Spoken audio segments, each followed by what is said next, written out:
Studio in the great state of New Hampshire. Welcome to the Sounds Like a Search and Rescue podcast, where we discuss all things related to hiking and search and rescue in the White Mountains of New Hampshire. Here are your hosts, Mike and Stump.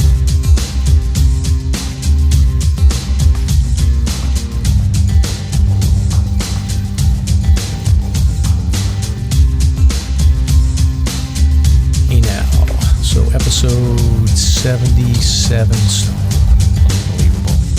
We got the Woodpecker Studio with guests tonight. Rocking and rolling, yeah. We haven't done a guest in a while. We haven't. How you guys doing? I haven't seen you guys in ages. How are you both doing? Doing great. Great. Very nice, yeah. Yeah, it's just our friends Jen and Mike here tonight. Yep. Hiking royalty. Thank you. That's really kind of you to say that. That's sweet. Yes, we're going to hype you up. We go back. It's like the... Exactly. Yeah, we'll get into that. So, Stump, for now, though, what's going on with the foliage? What's the latest and greatest? Well, let's take a peek. I can tell you from my perspective, being in Lincoln quite a bit, that it's starting to pop there. I would think it's about 40-50% in Lincoln now, which is super cool. Obviously, Columbus Day weekend is coming, and now's the time. I'm sure the North Country is popping for sure. Let's see what it says here. This is foliage reports from Visit NH. Oh yeah, so the Great North Woods are 75 to 85%. White Mountain Range is 50 to 75, so that's more or less Lincoln, right? Yeah. Lakes region 25 to 35, and then Dartmouth, Sunapee region 40 to 55%. Monadnock 40%. So yeah, we're getting there. Seacoast 20%. All right. So if we're going to go this weekend, like Dixville Notch, Grafton Notch, Yep. that whole area there, Percy Peak, Percy Peak. I'm heading up to Table Rock. Yep. Oh, you guys going to Table Rock? Well, he's backpacking. I'm just going up to Table Rock. Really? Yes. Do you go all the way out to the end? Yeah. And then a little. Then there's beyond. There's a little dip. You can even take a step There's that off. little nub down there. I'm not going there. I've been there, but I've been all the way out there, but I'm not going to that little drop down. No. It's really neat to take a selfie with the parking lot below you where your car is from that spot. It gets the blood going. I got dizzy. My mother doesn't like it, but... Yeah. Do you get dizzy? When I went out there, I'm fine generally, like in the middle, but when I did get to that very edge part and I had to take my phone out, I got a little dizzy. It freaked me out. Like vertigo, right? Yeah. So anyway, Stomp, it sounds like North Country is where to go. Get the queasy stomach, Mike? Not usually, but I think when you take your camera out, that might be why we do those news stories every once in a while about people falling off waterfalls. I think you just get disoriented when you're fiddling with your camera. Yeah. Too busy trying to find the right angle for the gram. Yeah. Exactly. We've talked about the people that are on their phones and they fall into potholes and everything else. So that's your perfect spot to walk right off the cliff. Yeah. That's right. Well, I pulled, we did episode 23 way back. We did our fall foliage refresher, and I pulled some of the hikes that we had recommended from that show just in case people haven't listened.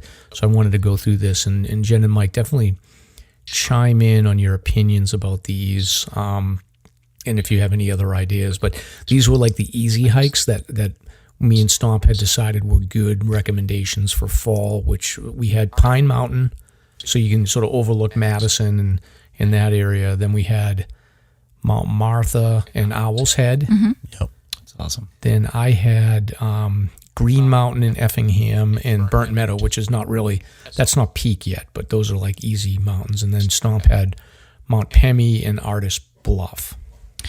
I think another classic one is Mount Willard, looking right into the notch there. Oh yeah, good call. You know, and Boulder Loop. yeah, Boulder Loop. Yeah, Boulder Loop's pretty good. Where's that? Doesn't ring a bell. That's in the Kank. Down along the Kank, the Albany covered bridge. Oh, okay. Across the bridge there. Okay. There's like a 3-mile loop. Learned something new. It's a little overrun. It needs some trail work, but I guess that's in the works. I think I read an article. I'll have to pull it up, but I'm pretty sure that Boulder Loop got funding for trail work. It did. And they're going to redirect Yes. the trail. It did. I'm on the 4,000 Footers club. I'm one of the members. Thank you. I'm on the committee. Let me see your card. Yeah. So my face is there now. I'm part of all that and everything. And that was one of the projects that had been brought up to work on and stuff like that. Was that Boulder Loop area actually? Unfortunately, it did not get enough volunteers. Yes. So reschedule. Yep. Because everybody's too busy hiking. People like to hike, but the volunteering is lacking, is what we've discovered. Yeah, exactly. Yeah. When was this? That was recently, actually. Really? That was like the last weekend of September.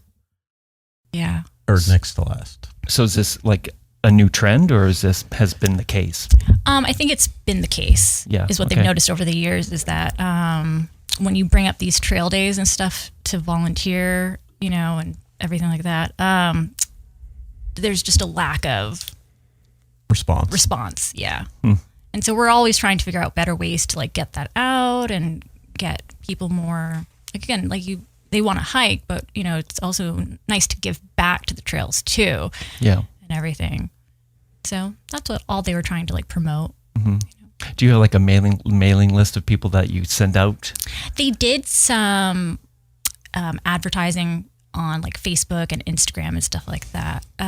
So we're going to go about it in the spring again and try to get more people into it.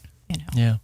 Even with search and rescue, it's the same thing. It's like, you have X amount of members, but a smaller percentage always show up for missions. And it's I think it's just the nature of volunteer work. Yeah. Yeah.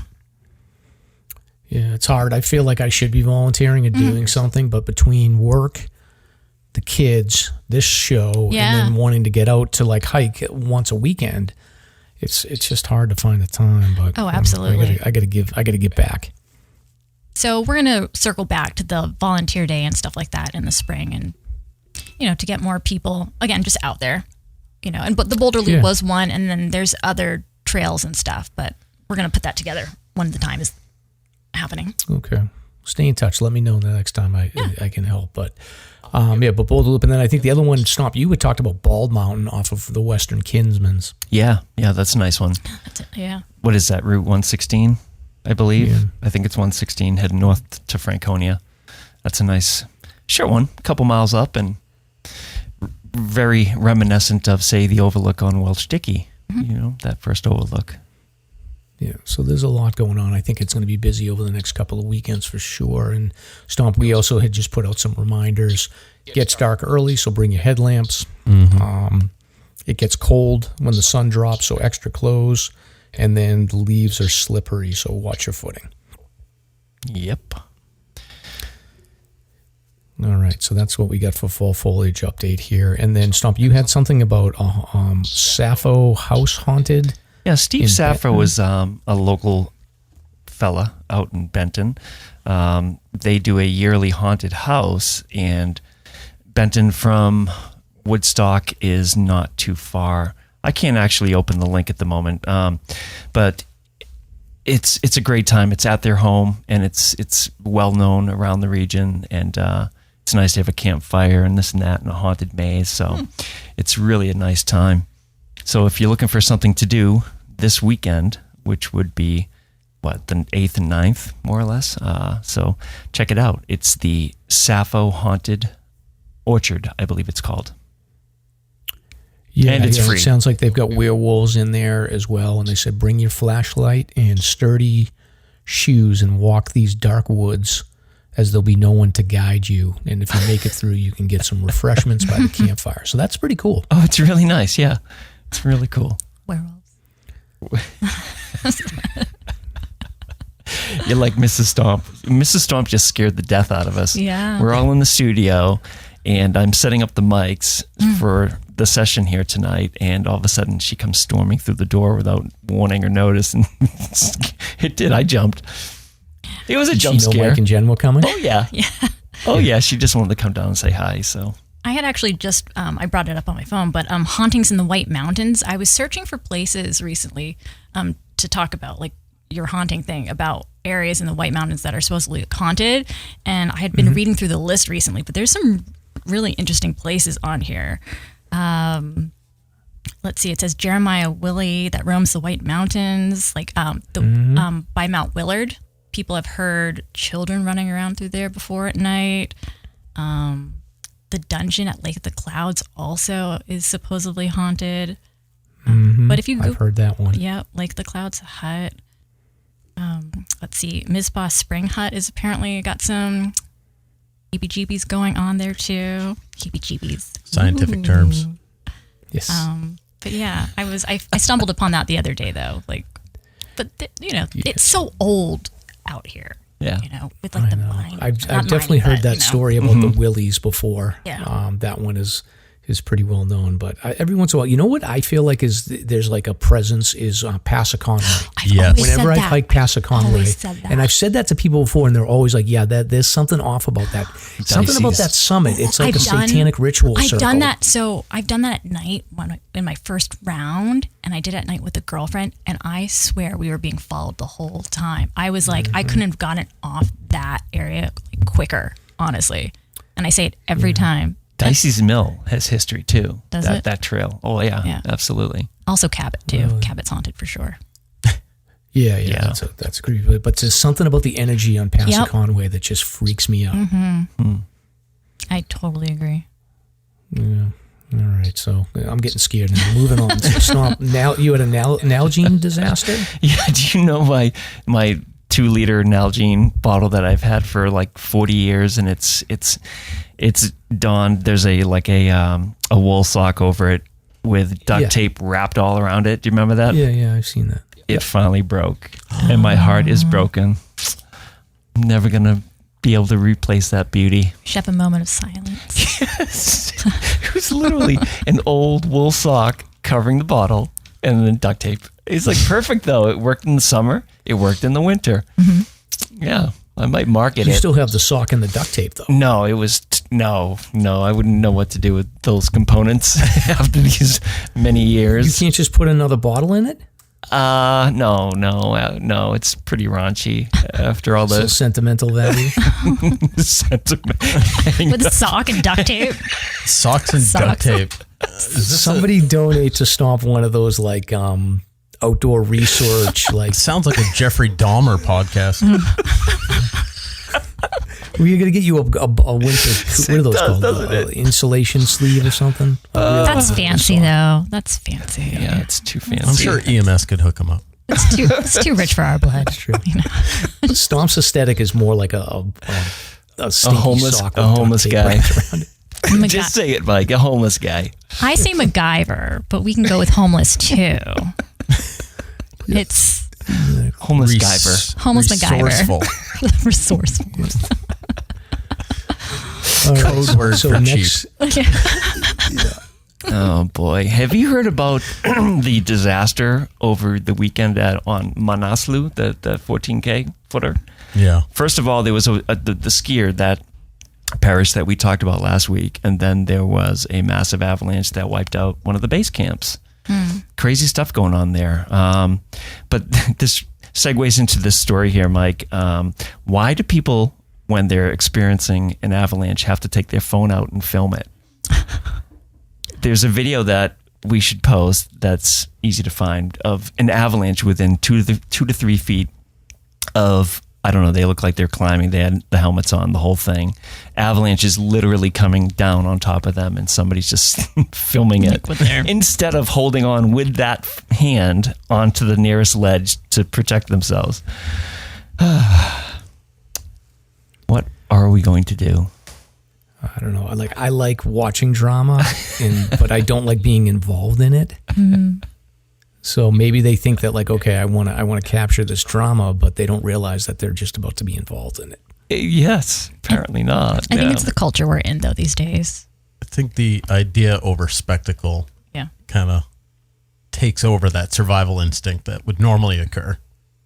You get overwhelmed thinking, oh, this is going to get all the views. It's going to go viral. I'm going to get all the attention. Maybe I'll get a Good Morning America guest spot. That's an actually really interesting point. I wonder if there's science to show that, the effects of looking at, dopamine and getting this rush from a picture puts to sleep your reflexive instincts. I wonder if there's a connection there. Well, did you know, for a vacation idea for everyone here, you could actually sign up to go tornado chasing with tornado chasing groups? Yes. You could actually spend like $2,000 to spend a week. Oh, I knew that since the movie them. Twister came out, that you could do this. So there is something to that science. Yeah, I guess. And I think that's the perfect test group. I mean, I would sign up, so I guess I'm a perfect test. Yeah. Well, I don't know. Full Strength Coffee and I, AKA Thanos, had a deep discussion about this in the background, but I don't know. Just be careful out there, folks. Yeah, it is something though to do with, like, you always see these videos with like people freaking out about like customer service situations or airlines or lately, like the biggest. I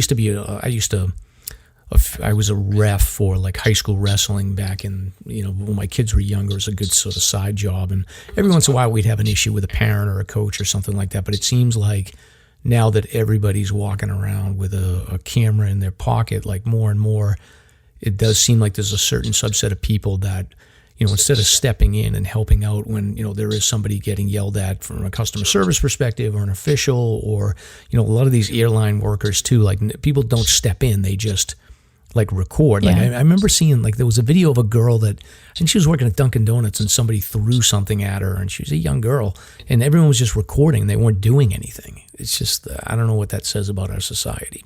Nothing good. Nothing good. And it's only going to get worse. Yeah. I don't know. We'll talk about I mean, if you look at the culture these days, like exactly what he said, though, people should be stepping in and helping these poor people, and they're just ready to go on their phones to video it instead of like being a decent human. Right. Of course. So. Yeah. So if next time you see somebody freaking out, like, don't record, step in and help de-escalate. Yep. All right. So next topic here, Stomp, before we get to the show opener is I pulled a similar article, but this is just a follow-up to the Rek-lis hikers. So there was like a deeper dive on those two young men who had gotten in trouble over by Eagle Crag. And, there's an article that we can link in the show notes that just sort of talks about how New Hampshire officials are, they're just basically kind of highlighting that if you do something reckless, like, you are going to get fined. Well, it goes beyond that. The Boston Globe story was the in-depth story, but this Boston.com story goes into civil penalty versus a criminal penalty. So these kids were charged with a misdemeanor. So that's not your average billing. It's a criminal offense. So that's what they're toying with at this moment, which would be a departure. Because every year, Fish and Game, this year I think there was like 18 times that people were billed, but that was civil. You're not going, you won't have something on your record, but this is a whole different ballgame. So, but it is an interesting question, because what if, say, I go or you guys go bushwhacking and you end up in a pickle like that? Mm-hmm. It's lots of different factors. What's the line? Yeah, and this article that I'll link, it sort of opened up a little rabbit hole for me, and it gave me some answers to questions that I've had for a while about total visitors that come into the White Mountains. So it was sort of a throwaway line in the article itself, but they talked about a research paper that the UNH researchers had done around basically confirming what we had all sort of known by just looking at our own eyes, but there was a big increase in visitors in the White Mountain National Forest during COVID, and they were able to sort of research, and they were able to pull like survey numbers to get a sense on how big of an increase there was for visitors. So more and more, we're just getting more people into the national forest here, and it's going to cause issues if people don't know what they're doing. Well, word will get out pretty quick if it becomes a pattern. Yeah, exactly. And I pulled some numbers. So it was a good thing. The article was good because it sort of pointed me into this, what's called the National Visitor Use Monitoring Program, which I was able to, maybe I should just run these numbers down now, Stomp, and we can go back to the other topics in a second. Who's responsible for that program? This is managed by the Forest Service. Okay. So the National Visitor Use Monitoring Program is I guess it's a law that they passed in like the late 90s requiring the Forest Service to do surveys in all national forest and national parks to get visitation estimates. And they do this through like a combination of traffic counting and surveys of visitors. And what they do is they obtain these numbers on a random sample of locations in days spread out over the entire forest for a year. And they typically do it on a survey basis. So they're asked about their duration, what activities they're doing, demographic data is collected, and then they also get a sense on how far they've traveled and then how frequently they travel. So about a third of them are asked like more detailed questions, but at a very high level, they do these surveys every 5 years. So they've got data from 2000, 2005, every 5 years where they get a sense of what the total visits are in the White Mountain National Forest. They do it for every national park. And it's interesting. So in 2005, they estimated that there was about 2.2 million visitors in the park, and about 41% of those visitors were there to go hiking. So that's about 900,000 hikes, right? 2015, the total visits went up to 4.4 million. And the percentage of hikers went from 41% up to 59.4%. So the total hikers from 2005 to 2015 went from 900,000 in 2005 up to 2.6 million in 2015, which is huge. And then when they did the 2020 survey, COVID was going on, so there was a little bit of dip in the total visitors. But of those total visitors, the percentage of hikers was 70%. So the total hikers was 2.8 million in 2020. Wow. Even though there were less visitors because of COVID, the percentage of hikers from 2005 to 2000 went from 41% up to 70%. Have you crossed that data into any search and rescue data you have from 2015 and 2020 to see the correlation and spike, or if it stayed stagnant? I have data from 2019, 2020, and 2021. Yeah. And the number of rescues has been pretty steady. And then I've read some articles going back to search and rescue events that happened like back in like the mid 2010s, and the number of rescues seems to be pretty flat compared to 2019, 2020, and 2021. So the rescues don't seem to be going up that much. Well, that's good. And the other thing is you talk about if you've got 2.8 million hikers coming in to do visits, and then you've got 120 or so people involved in media-related search and rescues, like that tells you like the chance of you being involved in a rescue was like minimal. Yeah. It's like way less than like, a 1/10 of 1%. So what do you think is going to happen for 2023? Do you think that's going to go down now that the pandemic's over? I don't know. I mean, there's another research paper that I have from UNH that I'll take a look at, and I think that they saw that it was like this huge spike in like July, August, and September and October of 2020, and then it's gone down. But really, they won't be doing another one of these monitoring programs until 2025. So hard to tell. A couple of other interesting tidbits as I pulled some data. So in 2005, the gender mix between visitors, 62% men, 38% women, right?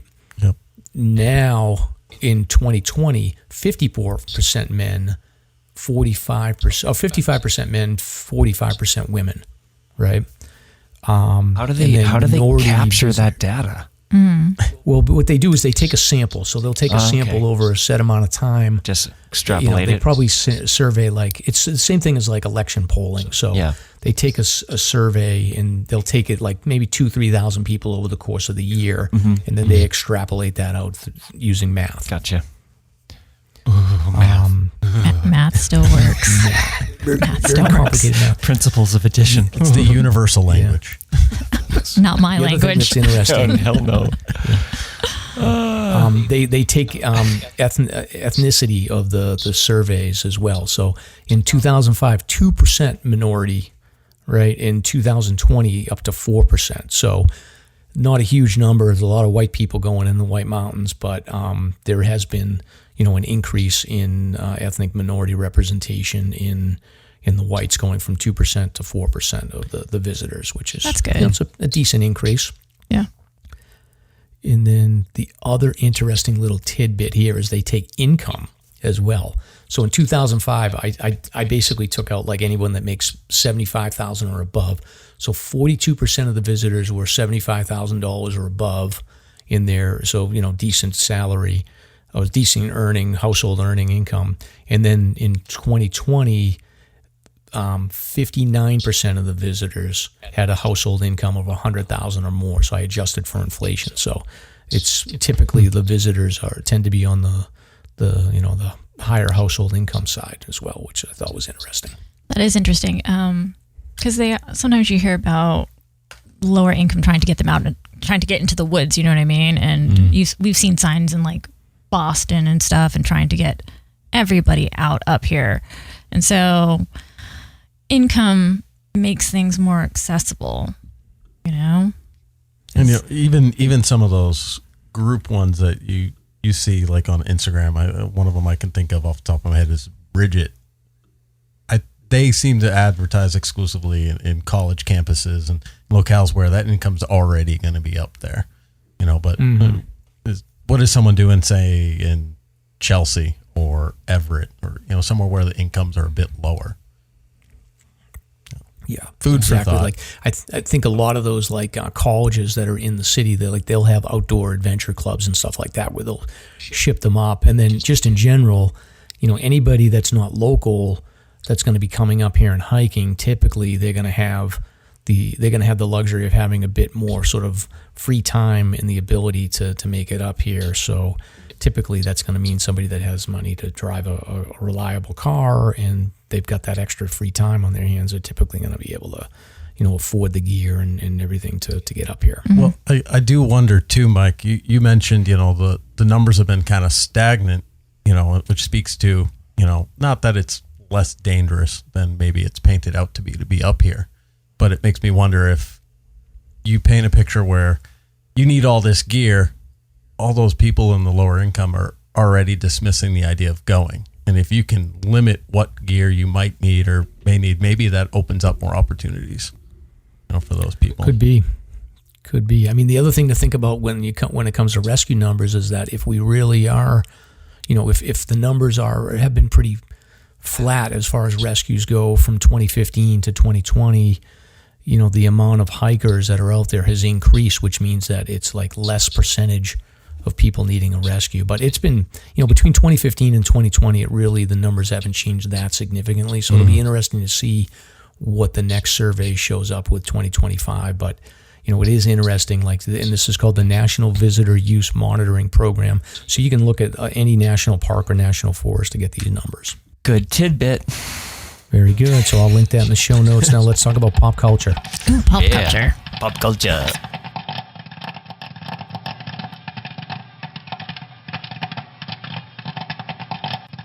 Okay, so we're gonna do them. I'm just calling it like every week we're having a segment about House of Dragon. So what do you guys think? We haven't seen it. I've watched nothing of Games of Put the Thrones. shame drop in there. That's a shame. That's a shame drop.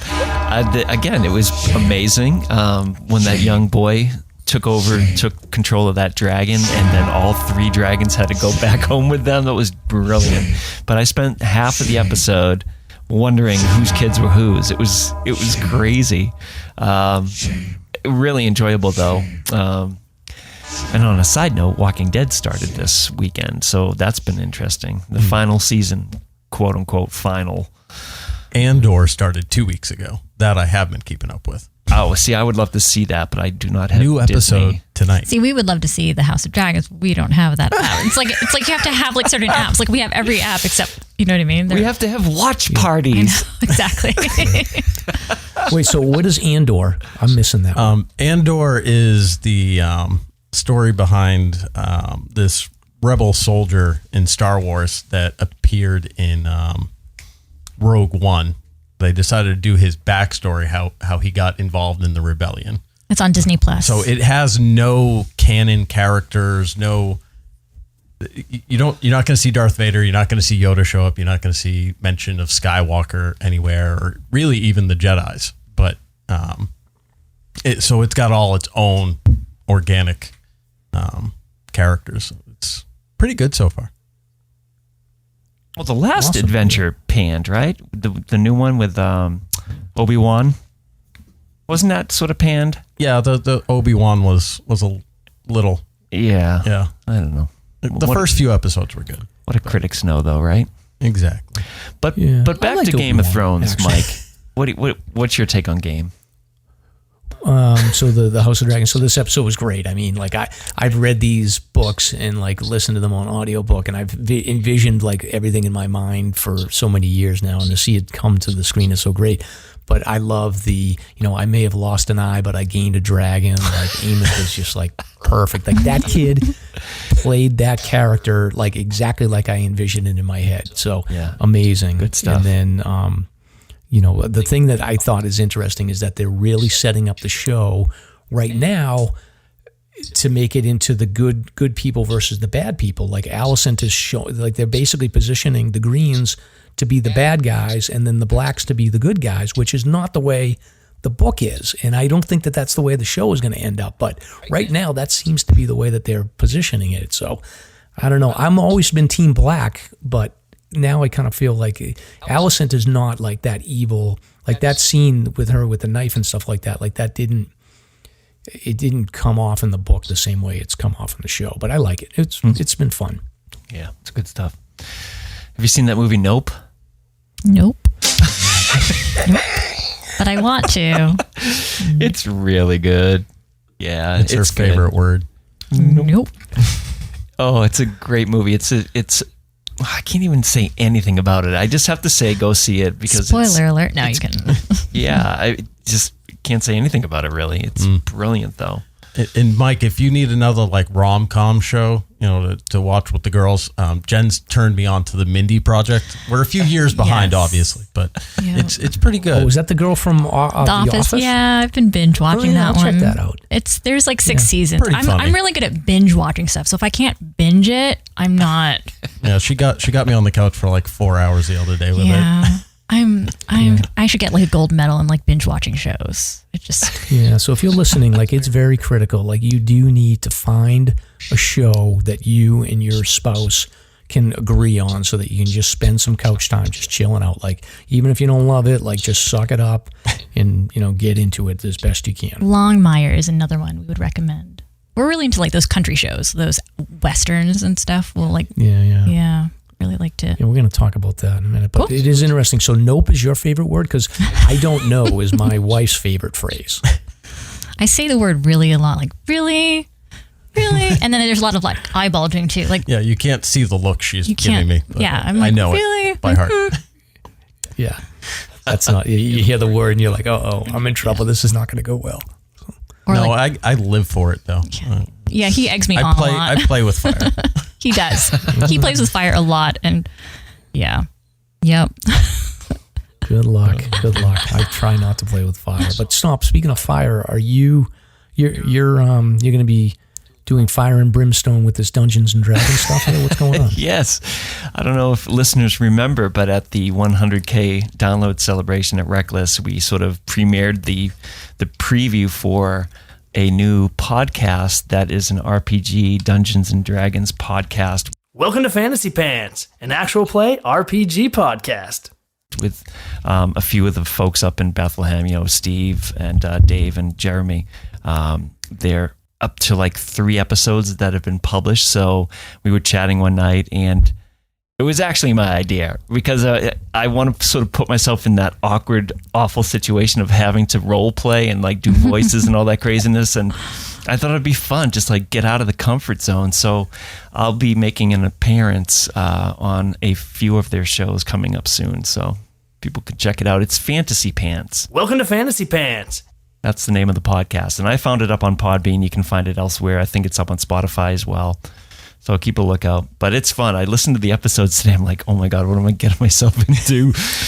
They gave me some homework. It's like I built a character and I'm working on an avatar just to work off of and stuff. It's fun. Like that game intimidated me so much as a kid. I could not figure it out. Like this is way too complicated. So it'd be fun. Yeah. You're cheating on me. I'm jealous. You can take the plunge next. Yeah, we'll see.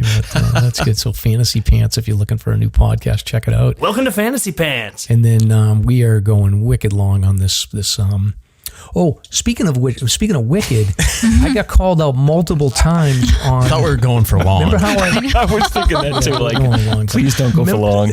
Remember how we were talking about the Boston accent, and I was like, well, I really kind of hide my Boston accent. I got called out by multiple people. They're like, Mike, you do not hide your Boston accent. So I was kind of crushed, but I'll own it. I love a Boston accent. I tell him this too all the time when we go into Boston. I'm like, bring them. Give all, like, I want all the Boston accents. Like Mark Wahlberg. Like when we go to the Celtics games, I'm just like, oh my God, this is. Probably my favorite is actually belongs to someone Stomp knows on the search and rescue is Captain Chris. Oh, hell yeah. I could listen to him tell any story any day. Absolutely. Yeah, I had not thought of that, but you're absolutely right. Yeah, no doubt about it. I did hear in the news today that they don't think the Boston accent will ever actually go away, though. I think they'll always be there because Boston is so prideful of who they are that it'll always be around. Like there's news stories about this. I thought it was maybe they keep giving Casey Affleck commercial spots. Yeah, do yourself a favor and go into YouTube and look up Casey Affleck Dunkin' Donuts commercial on SNL. Okay. You will cry. It's so I good. think I've seen that before, but I'll check that out tonight. But I was just like, I was shocked at how many people reached out to me and they were like, Mike, you have a Boston accent. Like, I don't know what you're talking about. They said the same thing about you, Stomp, but I didn't get it from you as much. Yeah. Yeah, it's interesting. Who knows? Anyway. I grew up with a German grandmother. Maybe that's why. Yeah, in the midst of it. Covered up a little bit. So, all right, last topic before we get into the show intro here. So we're like going to be 40 minutes in here, but there's been a number of cheating scandals, and I just find this fascinating to me. Like, I feel like anytime there's a chance for you to do any kind of activity, like humans will find a way to cheat. Oh, is this the fish one? Well, there's multiple ones. bunch. So these are all like what you would call basically like dumb pursuits or like, not athletic, but like, mentally challenging type pursuits or behavior. One of them is not. But first you have chess. So there's been a chess scandal with the world's greatest chess guy is this guy, Magnus Carlsen.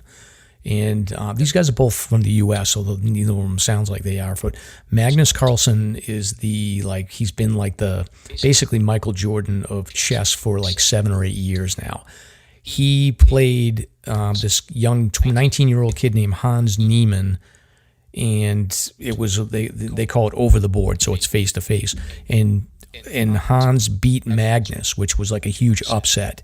And then Magnus basically immediately like did this vague tweet about like, I can't get into it because I don't know, I'll get myself in trouble or whatever. But it came out that this guy Hans has been cheating on online chess, and now like he's being accused of cheating on over the board game. So they don't know if he's got like a buzzer in his like foot, or if he's got something vibrating, or a little computer in his foot, or some people have said he has like things stuck up his nether regions to like signal. So it's a weird thing, but they basically have found out that the kid has been prolifically cheating in online chess for like 100 games or something. So that's confirmed? That the online piece of it's confirmed. The over the board piece, they don't know yet. Yeah. So we got that one. Then we've got a poker scandal. So there was like a TV poker situation where a pro player was playing against a lady who had just entered like the high stakes games. It was like a $260,000 pot, and the professional guy had an open-ended straight flush draw, and he went all in on the turn card, which is basically like when 3 cards are down. And then this lady had a jack high, and she decided to, I guess the guy had raised her or something like that, and she ended up coming over the top and went all in, which is something that like it would never happen because, you know, you get $250,000 on the line. And he ended up, the guy that had the straight flush draw ended up losing to her. She had a jack high, but they had said that like that would have never happened. And then there's like people videotaping and they're seeing like she's got vibrations in her like belt, and they're all claiming that she cheated. So it's a whole controversy within poker. And then the third one is a fishing scandal that Mike had just talked about. Did you see that one, Mike? Yeah, a few times. You want to break that one down? These 2 gentlemen who have won multiple other tournaments, and I guess their collective winnings is something over $300,000 over the last couple of years, new fishing boats and whatnot. Well, they were on the line for $30,000 in this particular walleye tournament out in Ohio. And the guy weighing the fish, like you look at the fish and they're the same length as some of the other fish, but they're 10 pounds heavier. Like, you know, how is that happening? They wind up taking one of them, just cuts it open, pulls out, and yells, "I've got weights!" And if you just listen to the audio, it's hilarious. If you like remove the fact someone cheated, you know, you just hear the guy yelling, "We've got weights!" That's amazing. You know, and he pulled out several like 1 pound lead weights. But not only did he put the weights in there, they put other walleye fillets into the fish. Is this like a turducken, but with fish? But they supposedly caught these fish. They weren't cooking them or anything. They were just weighing them, and they put these extra fillets in. So, wow. And it's kind of funny because like they would like, you know, the fish are all the same size. Like you can't tell the difference between one fish or the other. And they're like, they weigh the second place people and they're like, it's 16 pounds. I don't know how these fishing things work. It looks like they take your 5 best fish and then weigh them all. And they had like the second place team had like 5 fish and they were like, they weigh 16 pounds or whatever. Then these 2 idiots, I guess they've been cheating forever, but they got super greedy and their 5 fish are the same size as the other ones. And they're like 33 pounds. They're like twice the size and twice the weight of the other one. So and there's like, they all seem, I guess these fishing people, they all have uniforms. I don't understand that they have this, they all seem to be wearing like these same uniform type things with all these advertisers. And, they all just start circling these 2 guys and they're screaming. And one guy's like cutting all the fish open and he's pulling these lead weights out of the stomach. It was crazy. And credit to that guy too, because he tried to tell the crowd, you know, to calm down, and he just let them go. You know, don't touch them, don't do anything stupid. You know, he did a pretty good job of that crowd control that we were hoping to talk about earlier. Now, everybody, just sit on down and relax. You really need to get all uniforms and like this. They have these like shirts with advertising on. It's very interesting. So as I was putting this section together, late breaking news, Jen, this is for you. Miss USA 2022 has a cheating scandal. Oh, I thought it was a different one. Was it the Filipino?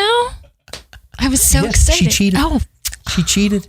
You have to answer for your people. I was gonna say, I will not represent my people right now. Okay, because like I literally posted on my Instagram that Miss Texas won Miss USA. Now I need to like retract that.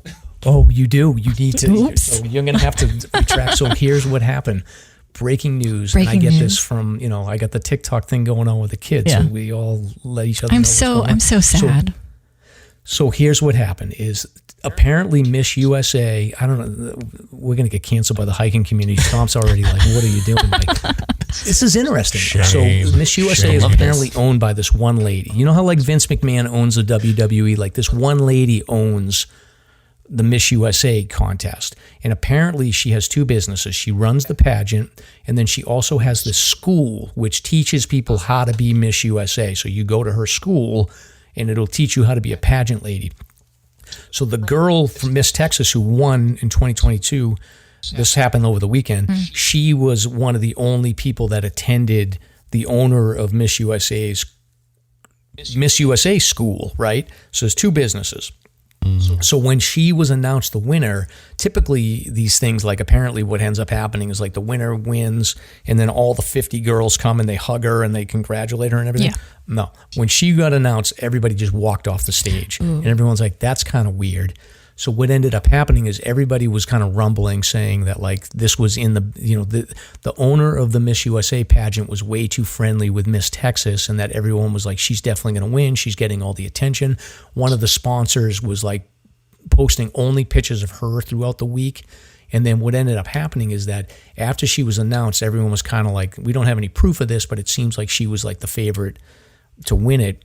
What ended up happening is that the next morning, the Miss USA contest posted a video of Miss Texas in a spa of one of the sponsors that's in Cancun. Mm-hmm.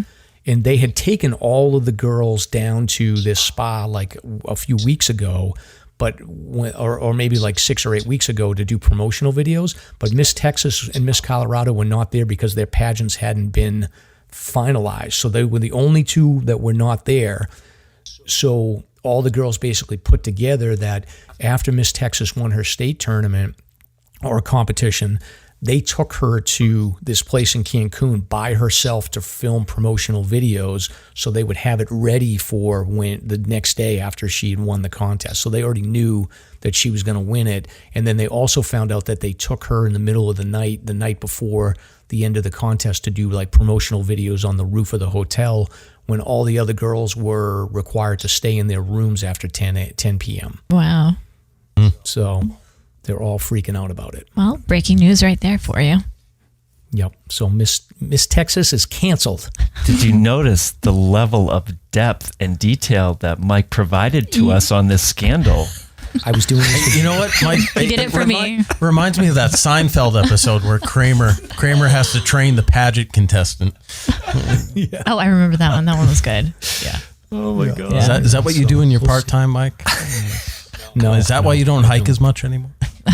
I was researching this. I wanted to make sure I had all my I's dotted and my T's crossed so that Jen wouldn't have any questions about it. Do you know how to hold your head up straight now too? I didn't know that actually. I literally posted earlier today that she had won. Now I really do need to take that down. I was so proud for him for a second. Go on down the rabbit hole. Don't mess with Texas. Don't mess with Texas. Don't mess with Filipinos, I guess, too, right? That's me. Right. I'm slightly embarrassed that I know that much detail about it. So let's move on to the show.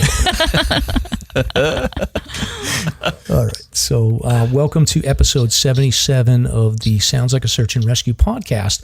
This week we welcome our friends Mike and Jen Keene to the show. This husband and wife duo are prolific White Mountain hikers who will share some stories of their adventures hiking in and around the Whites. They've also been rounding out their hiking resumes over the last few years with numerous trips out west to explore 31 national parks. So we're going to ask them to give us their highlights and recommendations on where to check out if we're going out west. Jen will also share a cool story about locating her father's long-lost cabin in Colorado. And then I'm going to dig into their origin story about finding love through hiking. Aww. Later in the show, Stomp will break down the latest search and rescue news. So I'm Mike. And I'm Stomp. Let's get started. Stomp, if you want to dig into how they found love on the trail, you can do that.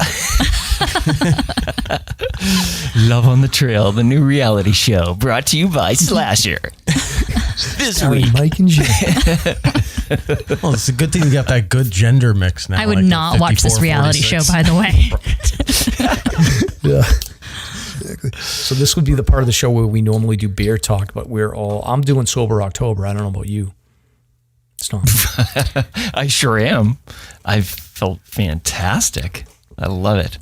Yeah, it's like a day. Yeah, it's been 3 or 4 days. But yeah, like within 2 days, you start sleeping better and just your energy. Like I'm waking up at like 4 a.m. now with super motivation and everything else, and it's been great. It's awesome. You start watching more pageant shows. More time to squeeze in the pageants. It's just epic. Yeah, it's been my running. I've gone from 9-minute miles down to 6-minute miles already. It's 3 days. No drinking. Are you serious? No. I was like, wow, that's like impressive. Even like, you know, that's. No, I wish. And you guys don't. So, Mike, I remember when we first started hanging out. I think you were just starting to sort of like not drink, but you still don't drink, right? Correct. I'll be 6 years sober November 7th. And if you're 6, I'm close to 5, I believe. I'm a year behind you. I believe. Mm-hmm. Yep. Yeah. So, how long have you guys been married for? 3 years. 3 years. 3 years. 3 years. All right. Cool. So you both basically sober, no drinking, nothing like that. Nope. Right. Got it. Yeah. And it works for us too. You know, we've had that discussion before since we're both sober and we don't, you know, we both have our different reasons and stuff like that, and everything. But it works out great because when we go out to gatherings or whatever, you know, we can go to concerts and we don't, you know, one of us isn't, you know, we're both not drinking and stuff. You know? Yeah, I was still drinking when I was first getting into hiking, and I can definitely say it. I don't want to hate to use the phrase "held me back," but there were a lot of plans abandoned quickly so I could go to the brewery for the next new release or this or that. And yeah, it was nice to get a lot of that time back along with a lot of the other things that go along with finding sobriety. I stopped drinking just because, honestly, just waking up early for those early morning hikes. You know, I'm an early riser and I just wanted to feel really good when I woke up at 2 a.m., 3 a.m., whatever. And it just naturally segued out, you know. You know, I get people who ask me sometimes, it's all about finding your own bottom, you know, when you decide to stop. You know, and some people's bottoms aren't anywhere near as, you know, shallow as others or, you know, and whatnot. I went to AA for about 2 years out of my 6 years sober now, and definitely helped a lot. You know, so if anyone's struggling out there, just, you know, go online, you know, look for your nearest AA meeting. You know, when you're ready, you're ready. You know, and if you've got a friend, you can't push them into it. You just got to be there and be ready when they need the help. So, Yeah. Yeah. I remember, so we'll talk about this probably later, but me and Mike met, like we sort of met through a hiking group, and, you know, the first time we got together was like a 3-hour drive up to Baxter State Park. So I remember you telling me sort of bits and pieces of this story when we were driving up, and I remember going to, you know, I don't think that there was a lot of drinking going on that weekend, but I do remember, like, at night there was, you know, people were having a drink or two. And I remember looking at you and thinking, like, oh yeah, you know, I hope this isn't like too difficult, but, you know, 6 years in now, I can imagine it's not that big of a deal. no, I mean, in everyone's journey is a little bit different, and, you know, I definitely have put myself in some spots, you know, during my sobriety that, you know, not everyone's comfortable doing, and you know, you get there when you get there, when you can walk into a bar and not think twice about it, and you know, each their own as far as that goes. He shows up to my parents' house with beers for my stepdad. You know, he always tries to find, like, my stepdad likes to drink his beer. And so he, as a treat to him, as a thank you always, is he shows up with like a local microbrew or something like that. Yeah, I mean, I still have an appreciation for a good brew and how it's brewed. I still think of it as an art form for sure. You know, getting into the brewing aspect of it at the end of my drinking. Yeah. Yeah, and we've had those talks before too, of like, if in theory you could have like one final drink, you know, what would we each have and stuff, and we can have these open conversations with each other and not have it spiral or anything like that, because we're always having like open communication about every subject out there and just bouncing off of each other. You know.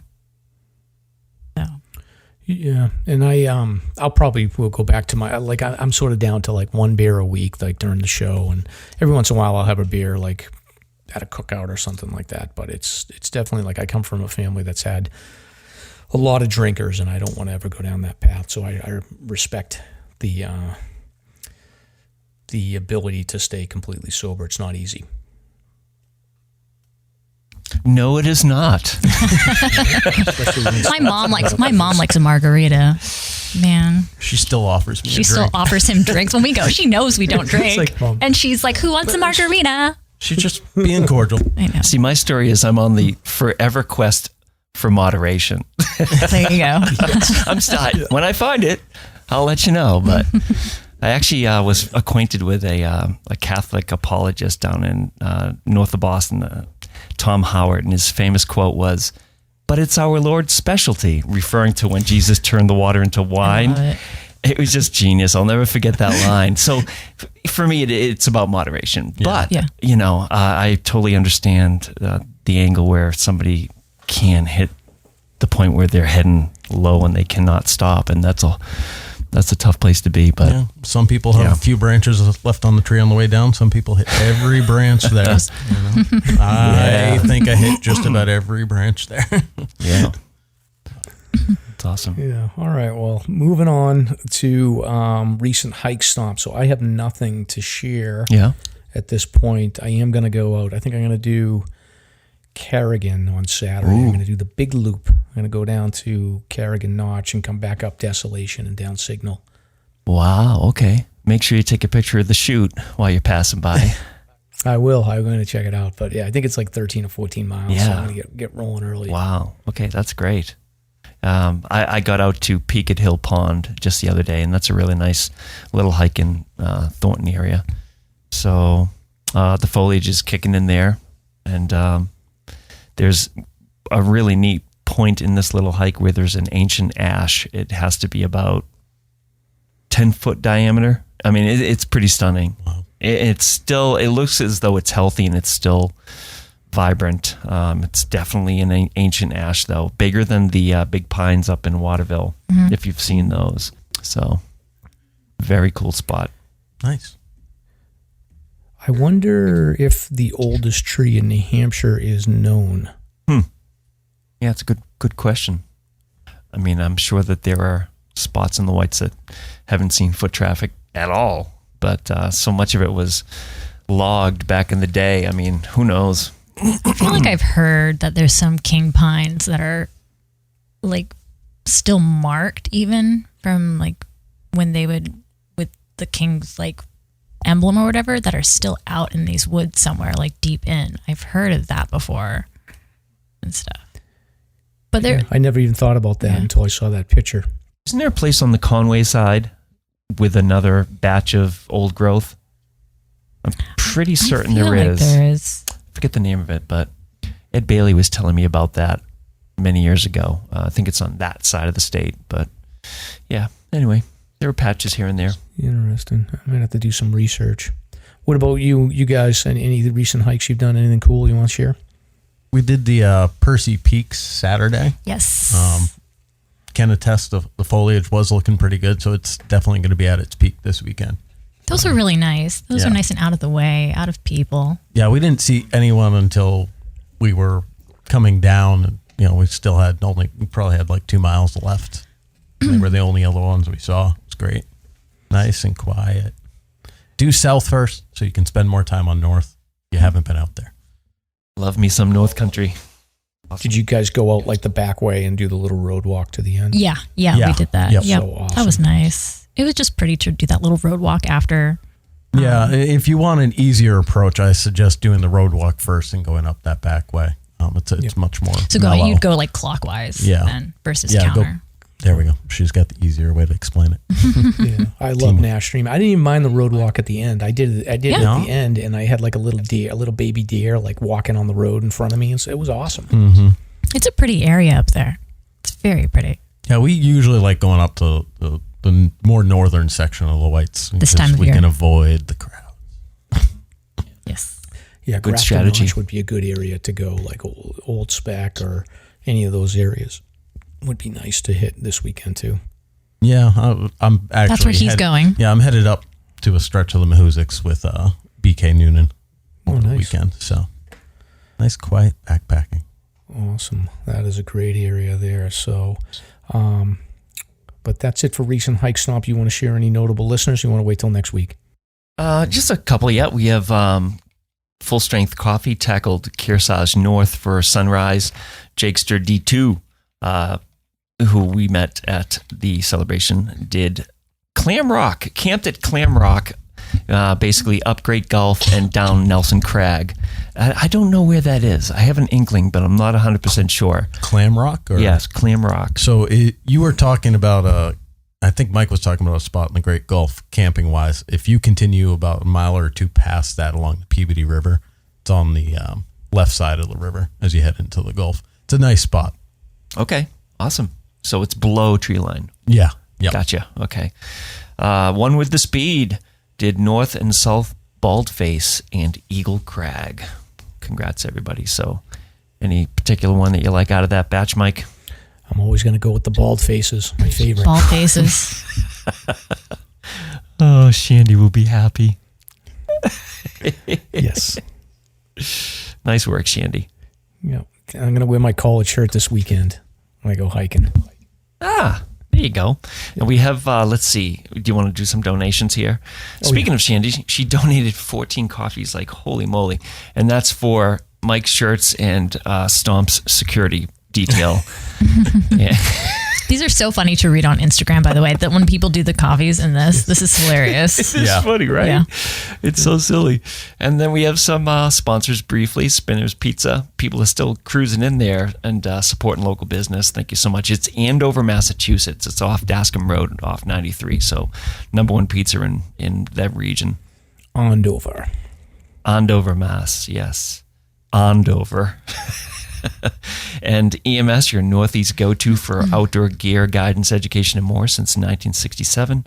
Check them out at ems.com. And of course, at Rek-lis Brewing, where you'll enjoy the best food, craft beer, and fun. Just 15 minutes from Franconia Notch, many 4K footers, and less than 10 minutes from the Five Corners.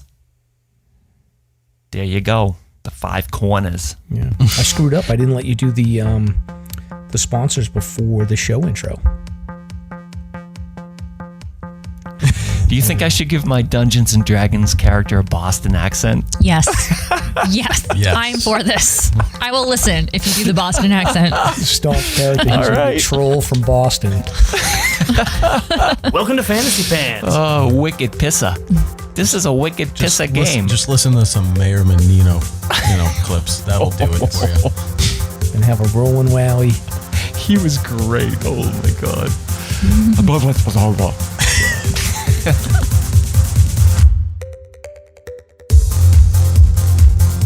It's time for Slasher's Guest of the Week.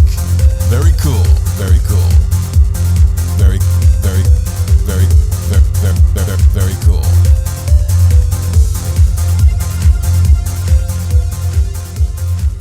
All right, enough. Focus here. So, segment 1. So this is welcoming Mike and Jen. So we're going to do a deep dive interview on you guys. So we wanted to have our friends Mike and Jen Keene on to talk a little bit about hiking. Jen's got some good stories. I've known Mike and Jen through hiking for years now. And Stomp, you've known Jen and Mike too, right? Not as much as you. I've hiked with Jen once in the winter. We did Tomfield Willie with a whole bunch of folks. Yeah. And Mike and we've never hiked. No, we've just bumped into each other a couple of times. I see and I see your truck a lot heading up here and everything. Oh, do you really? Yeah, I do. That's funny. Yeah. Without a driver, of course, because I sit way back. Everybody comments on that. Anyway, yeah, but I see your exploits and you're prolific, as Mike says. It's very kind of you to say. All right, so I'm going to interview Mike here first. So I guess just to start off with Mike, before I let you talk, I'm going to talk some more because I don't talk enough. I met Mike through just like, I think it was the Northeast hiking groups, our friend Phil. Greater Northeast backpacking and hiking. That's it. Very good. G&E. Yeah, so good group on Facebook, and then they were organizing like a hike up to Baxter State Park, and I hadn't been up there, so I think somehow we ended up connecting and driving up to Baxter. So nice 3-4 hour drive, and we hiked the main peak, and then we went over to Hamlin, and then had a little, nice cookout and hung out at Able Campground for the weekend. That was a good trip, right, Mike? Have you been back up to Baxter since then? Every year. Yeah, at least once a year, every year. Actually, this year is my first year. I haven't gone up. Feels a little weird. It was almost tradition. I went back that same weekend every year, up until now. Trying to remember, who was it that was with us? Was it Jason? It was Jason Santos, and then we had connected with somebody else. I forget his name.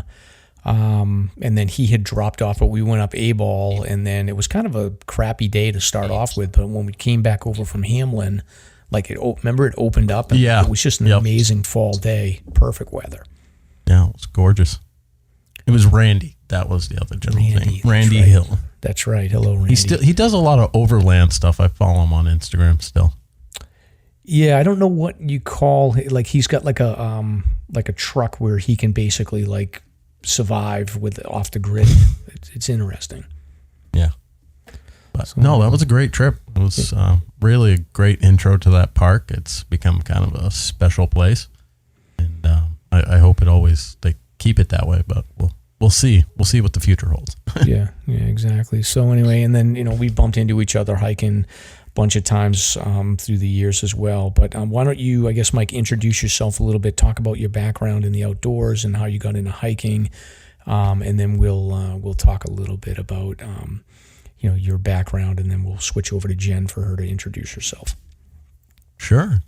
I still fondly remember a childhood trip up to a friend's camp in Freedom, New Hampshire, and driving through the Notch, and just always having the silhouette, the mountains and the cliffs and whatnot in my head.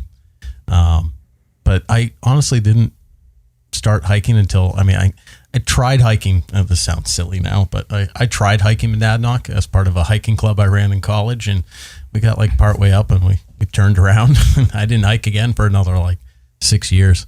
And I just kind of dove headlong into the Whites, and, through different groups like G&E and others, I met some great people like yourself, Michael, and, eventually Jen and, some other people that you've had on here, Eric Todd Sweet, Steve Mason, that whole Misfits group. And, we've all kind of gone our ways. And, I've done the 48, I've done the 67. We've dabbled in New York, about 7 peaks out there in the Adirondacks. And, we just keep finding reasons to go back out there. Now, did you grow up in New Hampshire? I did. I grew up in Nashua. Nashua, okay. And then, so you when you were a kid, you did a little bit of getting out there, but for the most part, do you remember what it was that just you woke up one morning and you were like, I want to get into hiking? I can't recall a singular moment where it happened, although I have this funny story my mother likes to remind me of occasionally about taking me to the polar caves when I was 14, I believe, and for the day. And then she was going to take my brother and I out for a hike the next day. And we both woke up the next morning, teenagers, complaining about, our legs hurt. You had us walking around so much yesterday. So she gets a pretty good chuckle seeing some of the hikes I do now. Likes to remind me of that moment here and there. But, she was definitely more the outgoing parent, the one who was willing to go out to cliff edges and whatnot. So I guess I get a little of that inspiration from her, and a little more from my grandmother. Her mother used to do a lot of cross-country skiing up in the Whites. There's a nice photo of her I have right outside of Lincoln Woods. Yeah, that's cool. Well, that's interesting. I'm disappointed though. I would have thought you would have had like your one moment where you're like, all right, I'm in love with hiking now, and I'm gonna remember this for the rest of my life. The first real big hike I got taken up was Eisenhower, and that was my first 4K, and I sat up there probably for an hour, just looking at it all, and I still have those photos, and I still have them, and I still look at them, and it's just neat. Once you get that first big taste, like you said, it's hard to not keep chasing it. Yeah. And do you have like particular like favorite area in the White Mountains that you go to? I really like Mount Monroe. I think I've been up there 9 times. I don't know. I've stopped keeping track the last couple of years. I'm not anti-list, but I'm also not much of a lister anymore. But I like Monroe. I like the Mahoosic area. I like the lesser explored parts of the Pemi. We did a nice little saunter out there with our friend Mike last fall. Not above tree line, just, in the trees. You were talking about it last week, walking in like that tree tunnel and seeing the colors and whatnot. And, sometimes that's almost as good as getting above tree line and seeing for 50 to 100 miles. Jen and I both, we really fell in love with the Maine 14 4Kers in Maine when we were out there doing our 67. The Whites is nice, but it's a little weird to always look off and see a highway or a town. When you're on the 4Ks in Maine, you look out and there's just nothing for miles. It's nice. Yeah, and then I think the last time I ran into you, you were solo on Garfield. But do you get out like, so you're going out with BK this weekend? Like, do you tend to get out like solo more, or do you go out with a small group of friends? Kind of a mix. I mean, a lot more solo and one-on-ones than any real group hikes the last couple of years. I mean, there was a stretch there, and I've got some people that would like to remind me that we may have broke wilderness rules here and there, but there was a stretch there where there were a lot of group hikes. My preference, it really all depends on the day, on what kind of day I want to have, and I'm definitely more into the smaller group stuff now, and yeah. Great. And then can you talk about, have you ever had any close calls? Like, I never asked you this, but have you ever had a situation where you thought like, oh crap, I'm going to need a rescue? I've never been hurt while out hiking. My buddy Ryan would like to remind me of the first time he and I hiked together. And I swear he and I, the first hike we planned, which was Hale, which, we both canceled on due to weather. I'd already made him aware that I'm a type 1 diabetic, insulin dependent and whatnot. And well, lo and behold, we're doing the Hancocks. It's first week of April, so there's still plenty of snow on the ground. There was a snowstorm the day before. We really pushed hard to get up and go across, and we're coming down, and I could feel myself lagging. Like, I just was not having a good time, and one of those rare moments where I had to tell whoever I was hiking with, listen, I need to sit down, have a snack, and do nothing for about a half hour. And that really freaked him out, because I guess I didn't tell him or didn't remind him. So he had no idea the whole time he's hiking with this type 1 diabetic whose blood sugar could crash out at any point. And, I've been a type 1 diabetic since I was 5. So I've got a pretty good feel of when things are coming on. And I've been, knock on wood, lucky enough not to lose consciousness during a low blood sugar event. For any of those of you who are aware of what a low blood sugar event is, it's the level of your glucose in your blood, and it gets low to a certain point. You start to lose bodily functions. You act like you're drunk or you're high. You slur your speech. You get tunnel vision. Sometimes you lose your vision. You get dizzy, nauseous. I mean, everyone gets a few different aspects of those experiences on a low blood sugar event, and when you're hiking, that can definitely scare the crap out of you, because you're like, there's 5 more miles to go. And I'm on my last snack, and I hope that lasts me. Our hikes are often brought to you by Reese's cups. So that's my recovery snack. That's his recovery snack. Yeah, we always have those with us. Yeah, there you go. Yep. Now, do you have with the insulin? Do you have one of those pumps that automatically gives you insulin, or do you just manage it on your own, kind of old school? No, I'm not on an insulin pump. Honestly, they've kind of gotten away from pushing the insulin pumps. What they really pushing now are what they call constant glucose monitors, or CGMs. I got one finally. I've been a bad diabetic for a couple of years, but a few weeks ago, attached. It's always Bluetooth to my phone. It gives me a constant reading. It gives me a trend arrow, telling me if I'm going up or going down. This weekend was actually the first hike I've done while wearing one, and it was kind of eye-opening. As much as I might always feel something, you don't feel everything. You don't always know exactly where you are. So to see exactly how much your blood sugar drops, even in that first 45 minutes of hiking activity, really lets you know that you need to kind of replan what you're doing at the beginning of a hike as a diabetic. So it'll be interesting. This will be my first backpacking trip wearing it. So, I usually don't bring a backup battery for my phone, because usually I just put it on airplane mode. I ignore the phone the whole time. I'm going to have to leave the phone on for this trip, so I'll need to have a backup battery. And, it'll be an interesting little trip to kind of test that out. You said it's on your phone?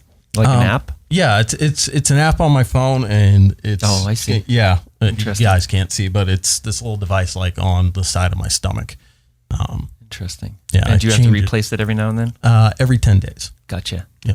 Oh, wow. It scares our cats when it goes off because it beeps. Oh. Yeah, that was a beep you heard earlier. That's the beep that you heard earlier. Okay, I thought that was your phone. I thought that was Cumberland going, what the hell are you? No, it's that. And in the middle of the night, if we're sleeping, it'll go off in the middle of the night. Yeah, Gotcha. My blood sugar's high or my blood sugar's low. So do you have an Apple or an iPhone or Android. Samsung? You have an Android. I mean, my work phone's an iPhone, so I have both. Gotcha. I was just imagining. I prefer the Android. Hey Siri, what's my blood sugar? That's interesting. And then, so when your blood sugar gets down to a certain point, if you're hiking, like you may be in a situation where you're sort of stuck and you can't move for a set amount. Like, do you have to be even more careful in the winter, or does the weather not really make a difference? It's just the exertion. In my head, I have to be more careful. I would never tell another diabetic, what works for them. Everyone's, even as diabetic, their bodies work a little differently. But winter, I definitely try to run my blood sugar up a little higher, simply because, as I stated earlier, if I have to stop, I'm sitting still for a half hour. And as you guys talked a bit in the last episode about hypothermia, it doesn't take long for that to set in. If you're sweaty and you're just sitting there, so what I've gotten better about doing is packing, some dry layers in the winter. So if I do have to get to a point where I'm stopped, I can change into the dry layers. I can put those on, try to keep the hypothermia at bay as much as I can when I'm handling one of those episodes. Speaking about it, there was actually a second episode, but not one where I felt like search and rescue, but one where I definitely scared Gwen quite a bit. We were doing a Davis Path traverse. We went up from Pinkham Notch and we're going out to 302. And I think we were about a mile away from Mount Crawford. And she could tell, like, I was just wandering all over each side of the trail. She's like, I think you need to stop for a minute. And I was like, I just got to get to the next junction, which is my own bad habit. Is like, I hate stopping in the middle of nowhere. I just want to get to a junction. It's a logical stopping point in my head. Yeah. But, as a diabetic, I have to realize, even for being a diabetic for 30 years, I still have to coach myself quite a bit. Sure. Fascinating. Yeah, interesting. So the stakes are a little bit higher if you get to that exhaustion stage. You just have to make sure that you're paying a little bit more attention. It's not so much just like, I know when I get tired like that, I sit down and have like a Snickers bar and give it 2-3 minutes and then I'm on my way. But it's not, you don't have that luxury sometimes with diabetes. No, I mean, when I was doing my single day Pemi Loop a few years ago, I was being good about it. I was testing my blood sugar and, I had brought that out there with me. So, I had quite a few extra snacks. I got out to Bond Cliff right at sunset and sat down. I have this funny picture of my machine with my blood glucose reading. I was like 65 at the time. I was like, okay, I need to, much as I wanted to push for a good time, I probably spent 3 hours of my 15-hour day just sitting still, because I just was battling low blood sugar all day. But that comes with having, running around trying to do 30 miles of hiking. So yeah, there was actually one stretch leading up to Liberty on the Franconia Ridge where I sat for about an hour just trying to let my blood sugar get back up there. Interesting. Wow. Well, any other like secondary issues like neuropathy, like anything odd? That's always a concern, but so far so good. Good. The doctor was really impressed. I guess one of the other signs is that I still, TMI maybe, I have hair still on the top of my foot. Oh, sure. I guess when you start to develop neuropathy, the hairs on the top of your feet start to fall out. Yeah. But that none of that's happening. I still feel every little thing they try to do with my feet. Knock on wood. So cool. Well, thank God for those furry feet. Yeah. Yep. Hobbit. So Jen, I don't know how Hobbit they are. They're size 12. That's true. Well, the hairy part, but we'll give you a rest, and Jen's gonna talk a little bit here. So I think Stomp. I'm trying to think back, like Jen. So you've been like a sort of you've been on social media a long time, pretty well known. Stepped away from it, I think, over the last year or so. We got off of Facebook in around the elections. And then we just are strictly on Instagram since then and stuff like that. So we left Facebook because of all the clutter and noise that was happening during COVID and politics and, You just you're probably like, that's just a sign that you're sane and stable to get away from the nonsense on social media. So we just decided to get away from Facebook and just switch over to Instagram instead. So we've been there hanging out since then, pretty much. Yeah, we got back from a vacation and we just mentally did not like where we still were at. So that was a choice we came to. Yeah. Yeah, I know many people that have done that. I'm trying to do it. It's not easy, but I think, Jen, we met so we've known each other over social media, and then I think we met at the White Mountain Triathlon. We did like a team competition. So it's not me and Jen did like a team competition. We're like the gold medal champions, which we won, of the team White Mountain Triathlon. So we won our champions. Category. Yeah, that's epic. Nice job. Go team. Yeah. It was just us in the category. What did we do? Like, I think I did the swim and then the bike, and then you did the run, right? Yes. Yep, that was exactly it. And then, because you did that, and then I ran around the lake, and then again we won our category, but it was just us. But we were still number one. That's true. She made me do the hard part. I had to swim. Yeah. Oh, yeah, man. I got to stand around while he swam and biked. I'm just a runner. I just run. She doesn't like water. Yeah, I don't like water anyways. Yeah, Creeps me out. But yeah, so we did meet then. Yep. And then we've known each other through social media prior to that. Yep. And I think you were looking for someone to help you out or something. And then yeah, exactly. I'm always a good wingman. Yeah, we had a whole big group of people. Jimmy Chaga and Casey and that whole crew were there. So I remember that. So. Yep. Remember that race, actually. Yeah, so I don't see too much of you posting about running. You're posting more about hiking. I do run. I go to the gym. Yeah. I've done races and stuff like that. And I keep my minutes per mile at a nice, happy place for me. She signed me up for a half marathon the same day I moved in. Yeah. Yeah.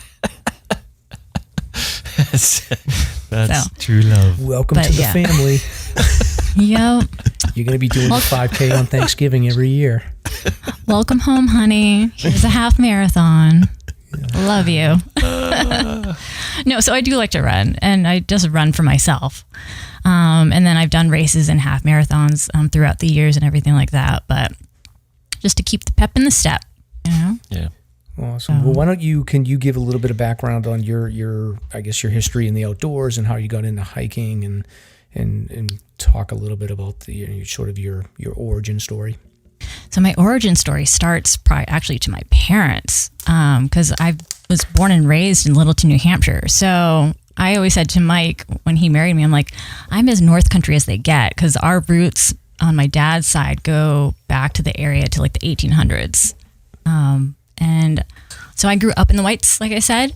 My dad took us out in all of his free time, and we'd be fishing in the rivers, like throughout like Gill River and Garfield, that area. My brother recently went out and found some old fishing trails and stuff like that with his kids. And my dad would take us out to the huts, out to Zealand. My girlfriend growing up, when we were little, he'd take us up to Mount Willard with a couple chocolate bars. You can go a long ways bribing some kids with chocolate. And it worked for us. And that's, I think, honestly, where I got my quick pace, because my dad was a tall man, and so we'd have to keep up with him. And so I have a long stride. He always wonders, like where my stride comes from. But growing up, like I said, keeping up with my dad throughout the trails and everything, it's just, I got to keep going. I'd have to run to keep up with her walk. Yeah, yeah. So that's what I've always been out in the woods in this area throughout, like I said, like my whole life. Yeah, I was just born, I don't know. It's just in my blood. It just really is. My dad would make us like tree forts in like the woods behind his house. There's stories of me that I remember like walking on like hornet's nest, like on the ground when we were little, fishing in these trails. And then with him as my father, he grew up also like bushwhacking everything. And I grew up with his stories, which created my own passion through his stories to hike. And I have all of his old White Mountain books, and I have his journals of everything. Which are a treat to read. He was a very good writer. Really? And then, yeah, he wrote, I have his journal here with me. He wrote like a writer. It doesn't read like a journal, like, you know, today we did this. It's so detailed, his thoughts. So I just relished in his stories as a small child of like his adventures, you know, and then you kind of want to grow. So I grew up with these things, which made me want to go have my own adventures. And then I put that I wanted to instill that with my own daughter, generation for generation. So I just, like I said, I have memories of like going to Lonesome Lake as a small child, and playing in those waters, and again, like Mount Willard and Zealand. And when did you and your dad first start going up Mount Washington every year? Oh, right. So my dad and I, we started going up Mount Washington, I believe, I don't remember what year. It must have been like 2014 or so. And even like after his passing, like his own family didn't know that he had like done Mount Washington with me like a bunch of times and everything. And then in his journals, he had, because you can mark down like what you've done, he's done, I think like 30, he had done 38 of them prior, during his whole life. So he was really close. All back in the early 70s. And all back in like the early 70s. Like there's even one day where he like hiked the day before like I was born. Even like I think he did like the Hancocks the day before I was born.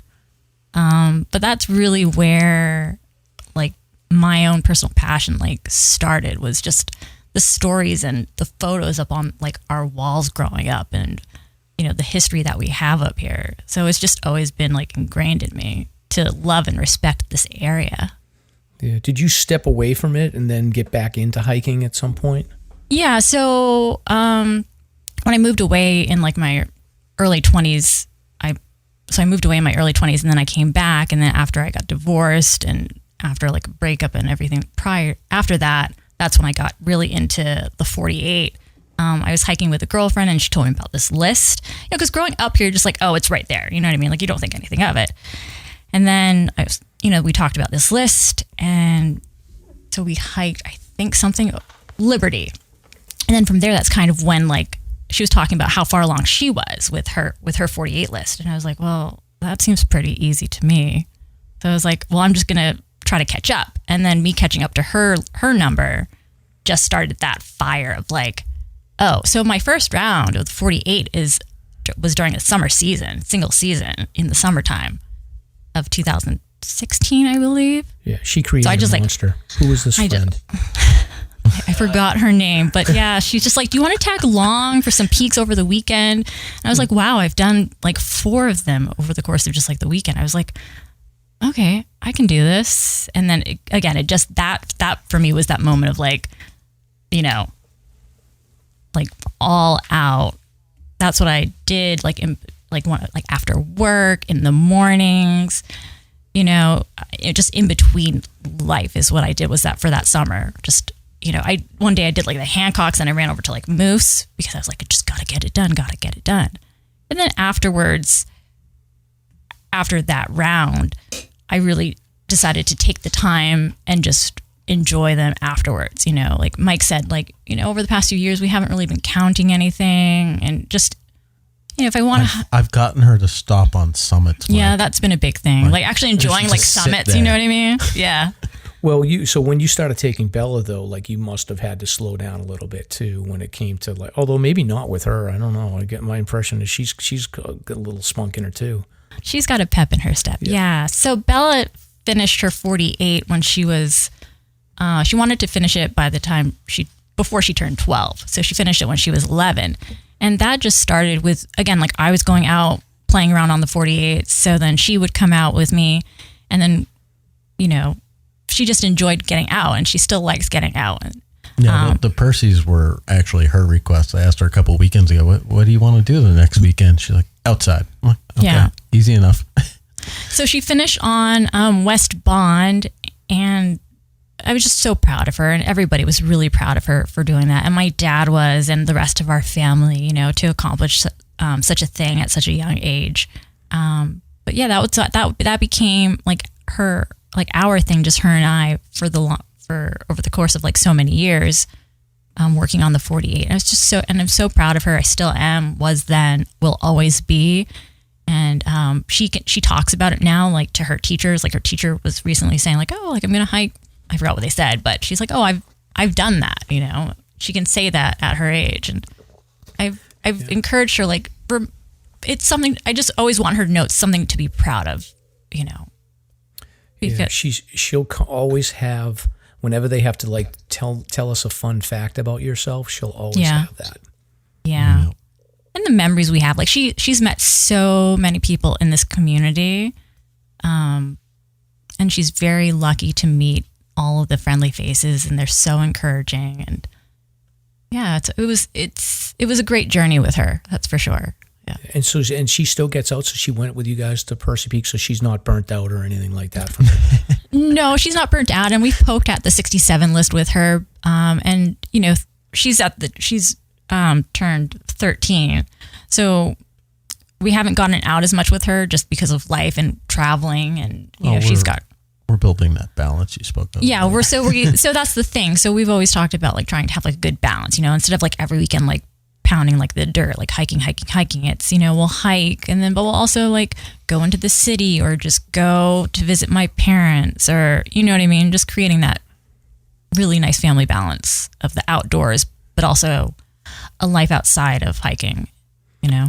Yeah. And that seems to be a common, like, you know, you get this sort of like spark of energy and you're going after like whatever list or you want to go after. And then after a while, you know, you want to keep it in your life, but it's not all consuming. And I think I'm sort of at that point now. It sounds like you guys are kind of there too.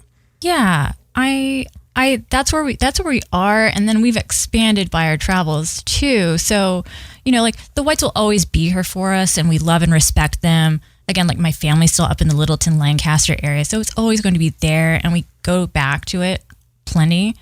But we also realize that there's other things we like to enjoy outside of hiking, where we can connect with each other and bond with other people as well. Mike, I will take an aside and tell you, it took me like probably 2 years of wrestling with this feeling to get to this point of acceptance. So you might be in it for a little bit.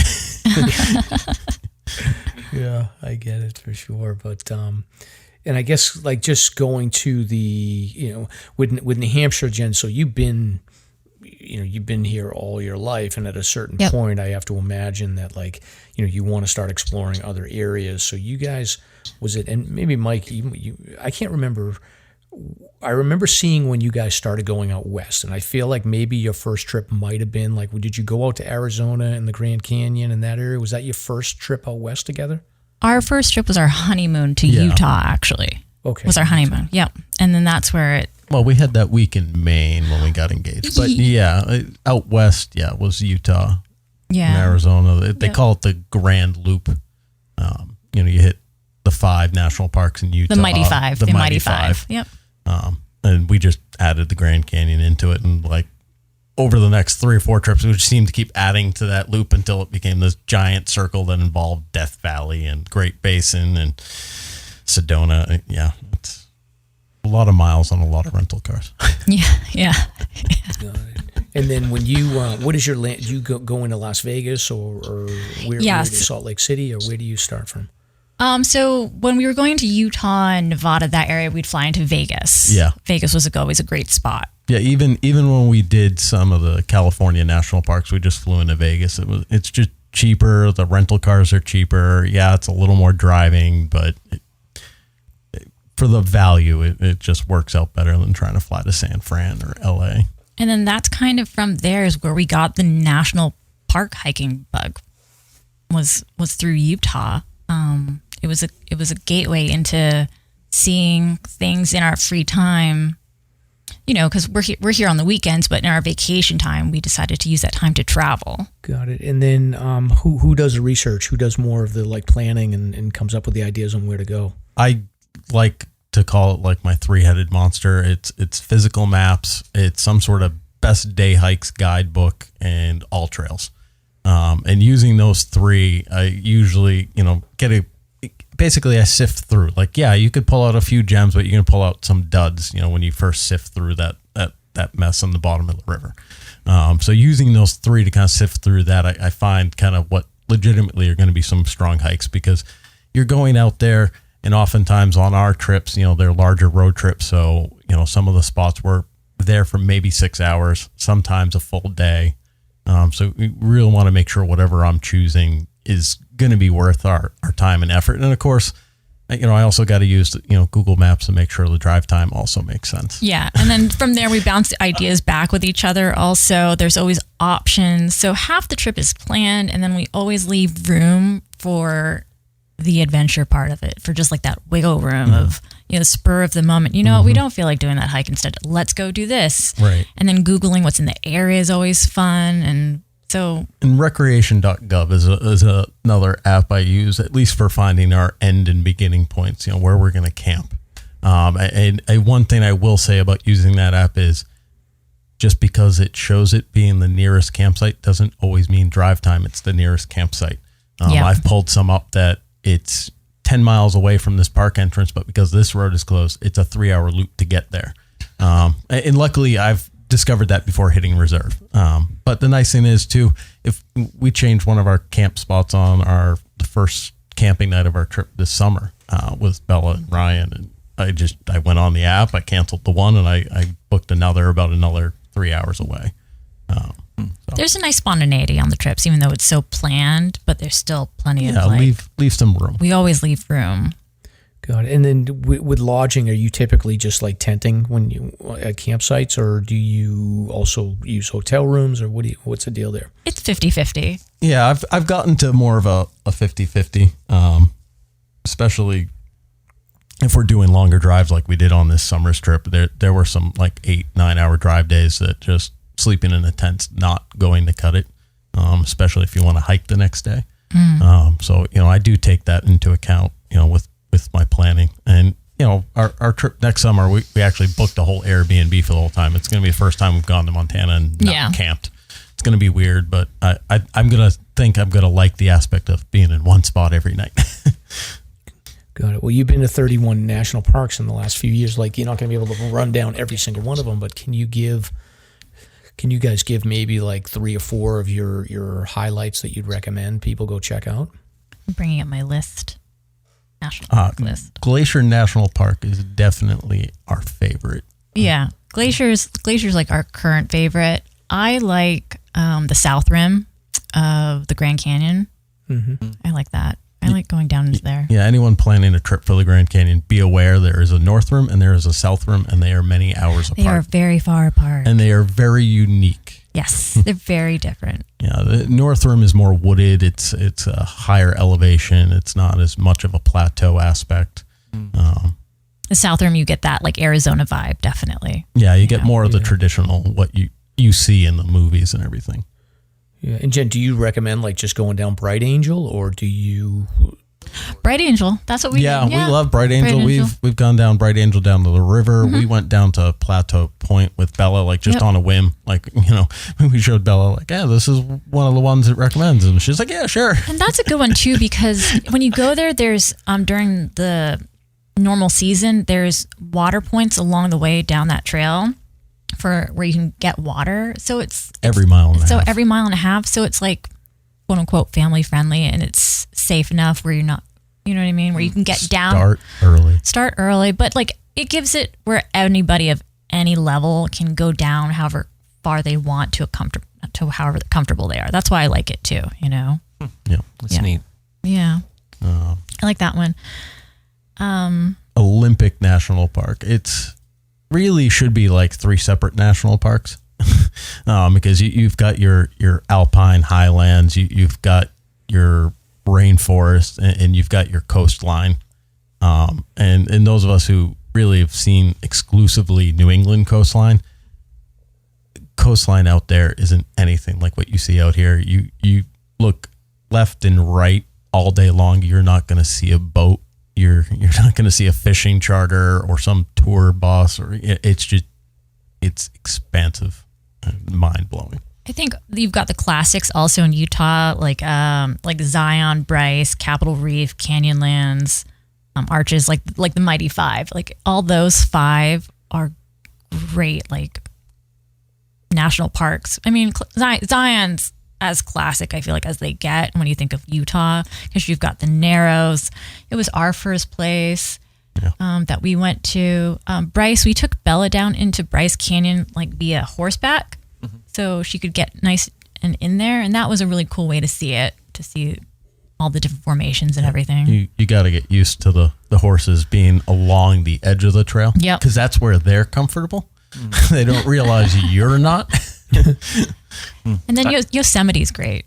Yosemite's it's not oversold. It's exactly as good as everyone tells you it is. Did you guys go into the slot canyons? Yes. Yeah. Okay, because for a recent episode, I was going to talk about that disaster that happened several years back where there was flooding. There was major flooding in Utah. Yeah, there's a And lot. several people died in that slot There canyon is there. ample signage at most of those trailheads. I mean, of course, there's some there's a slot whole warning canyons. system. Of course, there are some slot canyons that aren't marked. You're not going to find on all trails. Yeah.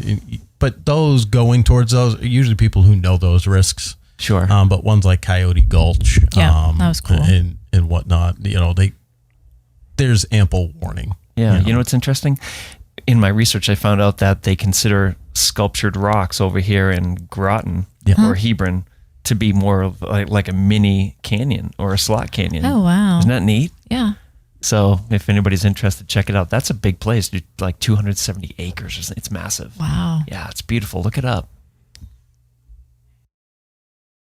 You still there, Yep. Miguel? I am there. Yeah, I'm thinking about I'm like looking. I'm googling some of this stuff as Mike's talking and Jen's talking. If you're ever out in Utah and Arizona, I mean, even if you don't do the national parks, just find some slot canyons. Yeah. On a nice dry day. On a nice dry day. Yeah. Have a good 4-wheel drive vehicle because there's going to be a lot of soft sand you're going to drive on, but it's worth it. I mean, it's unreal. Yeah, And I bet. and it does give me that perspective, like you were just mentioning, Stomp, that, when you come back here and you look at some of the places we have, and we're like, oh, those are canyons. They just got woods on them. Yeah. It's interesting. Yeah.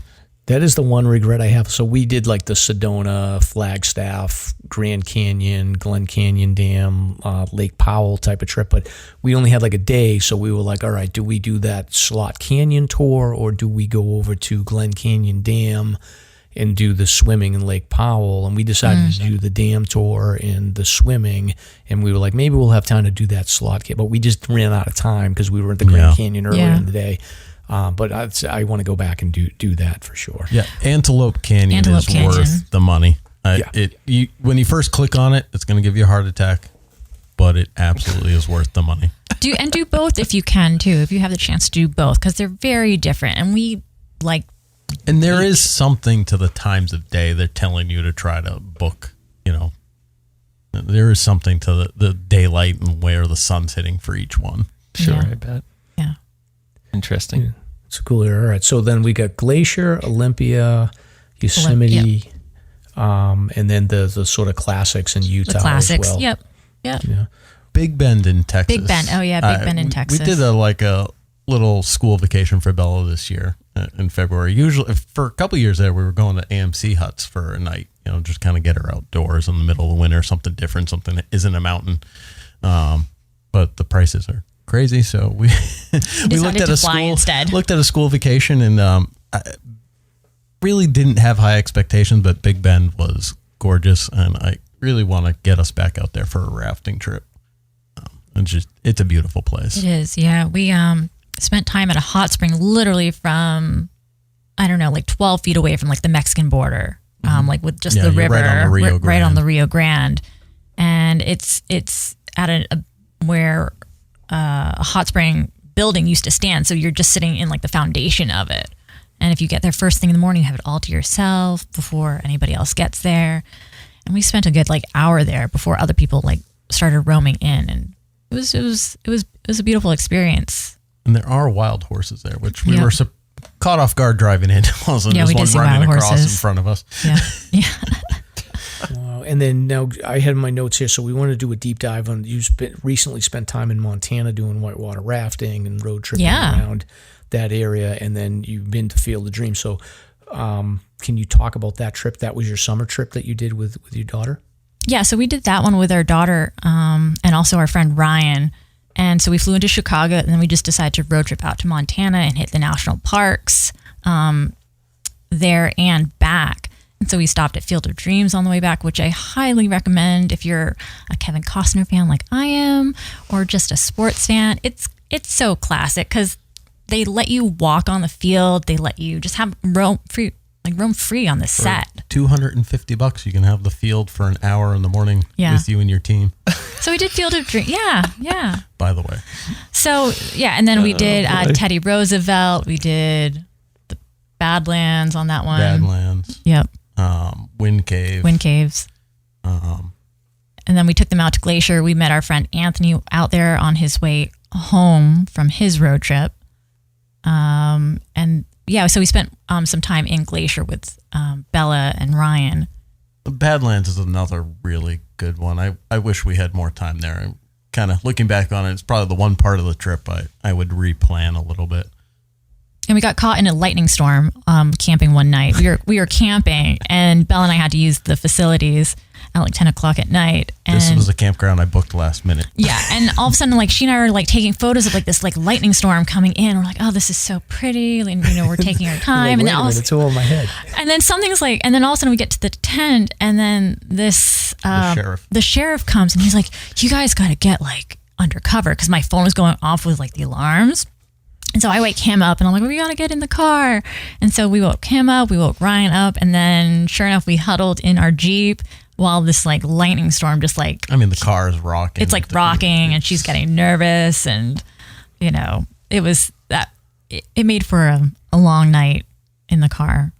Yeah. And then he woke up at like 3 o'clock, and then we started driving. Like, we're like, I think he just woke up. We're like, okay, we're just going now at this point. We're going to continue with this road trip since we're all sleeping horribly. Wow, and then, that's crazy. And then we've seen plenty of like animals when we were in Glacier and stuff like that, like the grizzly bears and all that. Yeah, that morning after the storm, actually, the first hike we did was the Three Falls hike. So when you get to St. Mary Lake, there's a Three Falls trail that leaves from Sun Point, and it goes by Boring Falls. Then it goes to St. Mary Falls, and then at the end is Virginia Falls, which is deeper in the woods. A little bit of elevation to get to. So, if you're not really a hiker, St. Mary's usually where you stop. But, if you've got a little more gusto, a little more energy, you can make it up to Virginia fine. And first time, this is our third trip to Glacier, and we had yet to really cross paths with a bear while on trail, or even see one off in the distance while hiking. And I'm trailing behind the three of them. Yeah. And I hear some rustling in the trees. And Bella and I saw like, some brown, and I thought it was a deer. I was getting ready to take a photo. All of a sudden I see the ears. I'm like, that's not a deer. So Bella and I are ahead of him like a few steps, and we're just like chit-chatting like, oh, blah, blah, blah, whatever, right? And he says something, and we're like, what? Did your blood run cold? No. I did exactly what they tell you to do. You just keep moving, make noise. So he's like, just keep walking. I'm like, keep Don't walking. Run, keep walking. Yeah, and and I'm like, where's the bear? And he's like, just keep going. And just we keep get going. clear of it, and I forgot to yell bear like as loud as I could initially, forgetting there was a group of family behind us with little children. So the next thing we hear is these children shrieking at the top of their lungs because nobody warned them. Yeah. But no, everyone got out fine, and we bumped into a family at the end that was down along these cascades that happened to watch the bear cross over the cascades, and they were all excited, And, it was a good first experience. It's like family event. That was Bella and Ryan's first experience at Glacier. Yep. Yeah. Jeez. Epic. Maybe 8 feet away, maybe as close as you were. Yeah. And like I said, Bella and I were just clueless because we were just like chit-chatting, having the time of our lives, It's probably better to not know. Yeah, exactly. And then the next day we went and did Iceberg Lake. Ryan and Bella stayed back. There was a snowfield that was a little treacherous, to cross over because it was just, probably a 60-degree angle. Yeah. But it was short, and her and I felt comfortable. Ryan went back to the car with Bella, and we continued on. There'd been a lot of reports of bear activity, a mother and her cubs by this lake for the last couple of weeks. But we didn't see anything the last couple of days. So we went out, and, we bumped into another couple at the lake. And like, oh yeah, did you see the grizzly, 100 yards up off trail? And we're like, no. So on our way back, I keep looking out for this bear that's supposedly up there. And I'm really good at spotting wildlife, and sure enough we see it up on like the side of the hill, and it starts walking its way down towards the trail, and all of a sudden I'm like, it's coming towards the trail. So we I take the bear spray out, I get it ready just in case, but we haul it on this trail because it started going down into the woods, and then I just didn't want to obviously intersect it at any point. So when we ran into people and they were like, there's a bear in the area, just so you know. And everybody's always asking if there's bears anyways. Because we didn't see the cubs either. So like, God forbid that's the mama and you don't know where the cubs are. You might be in the wrong spot at the wrong time. Yep. But we booked it out there. Always carry bear spray. Yeah. And just keep talking to each other. Yeah. The biggest problem is when you surprise them. And they say bear bells. You're just letting the bear know where you are. You're just saying, like, I'm a snack. There are some studies to that. Yeah. Really? Yeah, a little Pavlov dog response. Yeah. True. Yeah, I could see that. Yeah. Interesting. Yeah. That is. And then you've been out to Colorado, Jen. I wanted you to tell the story about locating your dad's long-lost cabin out in Colorado. Oh, yeah. So my dad passed away in May. And again, like, I grew up with his stories of his adventures. And so he'd always told us of the story where in 1972, when he was 18 years old, he and his skiing buddy, Duncan Coleman, and if you look up Duncan Coleman in the Inferno, he'll pop up on there for you. So they drove out west, and they had dreams of starting a ski school and building a cabin on the side of this mountain. And so after my dad passed, I got to my dad's house, and sure enough, on the table, my brother had taken out a photo album, which I have here. And I started going through it, and sure enough, there were the photos of this cabin that I'd heard about my whole life. I turned to Mike after, like I said, it was just a few days after, like, Dad had passed, and I said, we're going to Colorado. And he's like, we're going to Colorado. And that was that. We're going to Colorado. No ifs, ands, or buts, like, And then later on, digging into my dad's house, so we decided we're going, we found some journals, and I said, I wonder if something's there. So sure enough, we find journals of his whole life that I didn't know my dad kept journals ever. And we found it in his, like, man cave in his basement, which I have here. And sure enough, it's his very first journal of his trip out west. Just like, like, he talks about, like, so-and-so told me that I should start a journal of like my travels, and, and he introduces himself in it and everything. So we decided to fly out there at the exact same time that his photos were taken, which was Labor Day. And so we landed on the 6th, and all we had to go by was what he had written, and he marked all of his pictures. So it gave us a general idea of where to start. And I wanted to recreate his steps. I wanted to follow in his steps to see what he saw. Obviously, it's 50 years apart, but I wanted to, this is something that I had to do as my own, like, healing journey, and, like, with my grief that I have, because we were so close. I talked to him multiple times a week, and I wanted to feel connected to him. And Mike was very respectful, as always. And so he did all the driving, and I had all the pinpoints that we wanted to hit. And so we ended up in this town of Silverton in Colorado. And we knew we had to get to this area of the abandoned mining town of Gladstone. So when we got to Silverton, it said, let's go to informational, because generally old people work there. Old people work there is my thought. Like, it's an honest thought. And sure enough, I walk in with my photo album, my journal, and I'm, like, explaining, like, what I'm looking for. I'm looking for this old cabin from, like, 1970, et cetera, et cetera. You're like, oh boy, here's a crazy lady. Yeah, exactly. Like, imagine, like, me. Like, I'm, like, 100 and some odd pounds soaking wet, and just, like, bundle of energy. Like, look what I've got. Hi, nice to meet you. And then so they were kind enough to give us information to another guy named Fetch. Thank you. I always say his name wrong. Always wants to call him Fritz. Like Fritz Weatherby, right? And so again, I'm showing him my photo album in the journal, and I open it up. I'm like, I have this cabin that I think you might know where it is. And I open it up, and he's like, those are the hippie huts. And we're like, what? What are the hippie huts? So he says, I can show you where they are on a map. So he points to a map on the door with a pencil or pen, and he's like, this is where they are. And that's what we have to go by. Yeah, just this random topographical line under the second R of this word here. So he's like, that's where you'll find them. So we drive towards the abandoned mining town where there's no service and a picture of this map on my phone. And we're just like, we're going to see what we can figure out. So we start going up these, like, dirt ATV roads, and it starts to get a little sketchy. So we pull over at a hairpin turn. We get out. I'm wearing jeans, my hiking shoes. I have my dad's shirt on. that I found at his house. I have his satchel, and I was like, I'm grabbing this photo album too. So we're hiking up this we're walking up this road with all these things. Yeah, we're up over like 10,000 feet at this point. We're about 10,000 feet at this point. And we're going up, and he makes a comment of like, do you hear like a generator? And I'm like, why would I hear a generator like this far out of the woods? Like, this is in the middle of nowhere. We're like 30 to 40 minutes outside of town in, like I said, the middle of nowhere. But then we keep walking, and then we start seeing like places that look like the photos in my dad's photo album. And then a little bit later, I look ahead of us and I see what looks like a cabin up on the side of a mountain. I'm like, oh my God, that's the cabin. It wasn't the cabin. But then I looked below it, shortly, just not too far below it, and I see these guys working on like a new one. And then Mike's like, go say hi, you're friendly. So I'm like, okay. So I run ahead, put the pedal to the metal, and I'm running up with the photo album. And I'm like, hi, I've got this photo album. I'm looking for this cabin. I think it's in this area. And I'm also not selling the word of Jesus Christ, by the way. So these guys get a good laugh.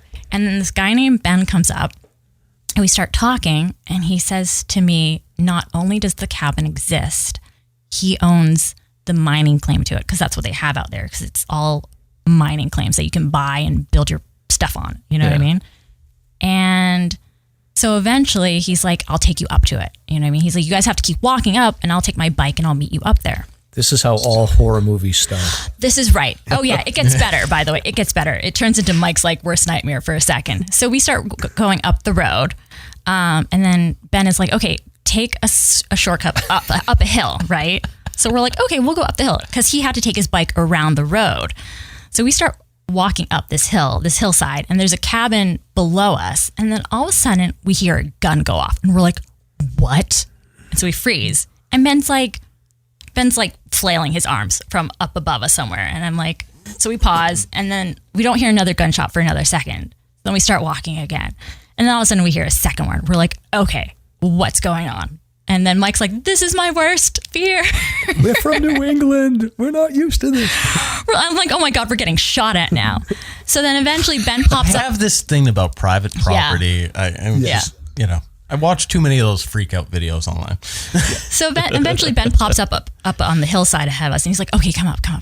Well, his buddy, when we get up there, was shooting long distance targets from across like the valley way. 1,000 yards. Like 1,000 yards. So if we had come up at the wrong time when he was shooting, it could have been really horrible. So that was that. And then eventually he did show us my dad's cabin, which is still in existence. It's like more like a shack now after 50 years, but it's still standing, more or less.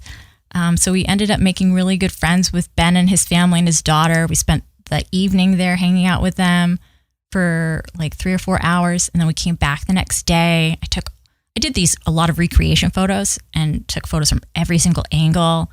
And then Mike and I, we hiked the peak behind the cabin. It's a trailless peak. It's not on like any list or anything like that.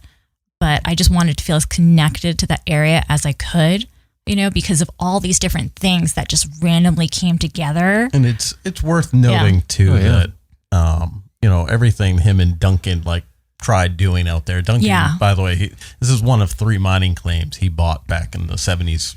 His parents were big early investors in Philip Morris. So he had a lot of inheritance money, and this is what he chose to do. He wanted to start a ski school with these 3 hostels, and he chose peaks reading the topography that were northward facing, would collect the most snow, be protected from the sunlight, et cetera, et cetera. And this is one of those spots, and to this day, or even now, it's still being used by backcountry ski bums. And that's how Ben found it, because he and his friends would go up to that area, hang out at these cabins for like days on end, ski, you know what I mean? Just chill out. And then he loved that area so much that he eventually bought 90% of it from the gentleman after Duncan. Yeah. And then he wanted to just keep that land like preserved. And that's what they do. So Ben told me, he's like, your dad came out here to create this thing, this ski culture. And it's lived on since then with what him and his friends did, with the people out there. And that was really touching for me to know. And my brother thought I'd get closure out of this trip, but what it didn't, it wasn't closure for me. It was just, it made me feel more connected to my dad, you know, because like I said, I grew up with all these like stories, and that's where my passion for the outdoors came from, was from all of this. And then to live through his eyes, through the journal and the photo album, was just, you know, like I knew he was there. And again, how serendipitous of everything that had to happen with when we got out there with just a journal and photos in the middle of nowhere. Well, because it could have just as easily been a scenario like Mike's fear around, like, you know, you have right. people We could have that ended just, up like, stay off my land. I don't care what your story is, but like Ben, you know, you probably, I would think from Ben's perspective, like you probably filled in some blank lines for him where he was kind of like, I don't know the early history, but now I know a lot more than I did. Well, that's exactly what happened. Like we filled in some blanks for each other. Yeah, and we're working loosely on trying to get him in contact with Duncan Coleman. He's still alive by all accounts and living somewhere in Littleton. So. Yeah, my brother delivers his mail still and everything, but yeah, so he's still around. But yeah, it was a beautiful place to connect with Ben and for his history, and then my own history with the cabin as well. And then we got to know them for those few days. And it was, his family is a very outdoors family, so it's the same vein like as we are. They're just fortunate enough to have jobs that involve the outdoors too, which is nice. But great people.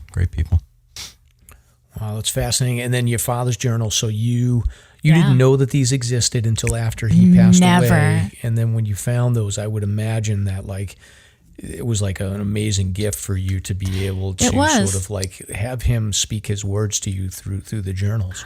I looked at this as an adventure that, I'm going to get emotional, that he and I got to do together.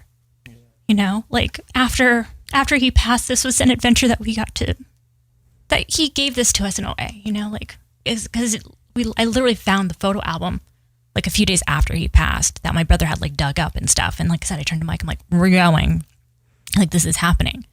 And he always encouraged like our traveling, and what we were doing was Bella. He was like our number one, like, you know, supporter of what we do, you know, and to find this, it was like you said, a gift, you know. That's beautiful. Yeah. So yeah, it's amazing. It's amazing. So if there's ever any like cool entries like that aren't personal, that are sort of like descriptive of you know, the White Mountains or something like that, if you feel like it's worth sharing, like I would definitely check those out.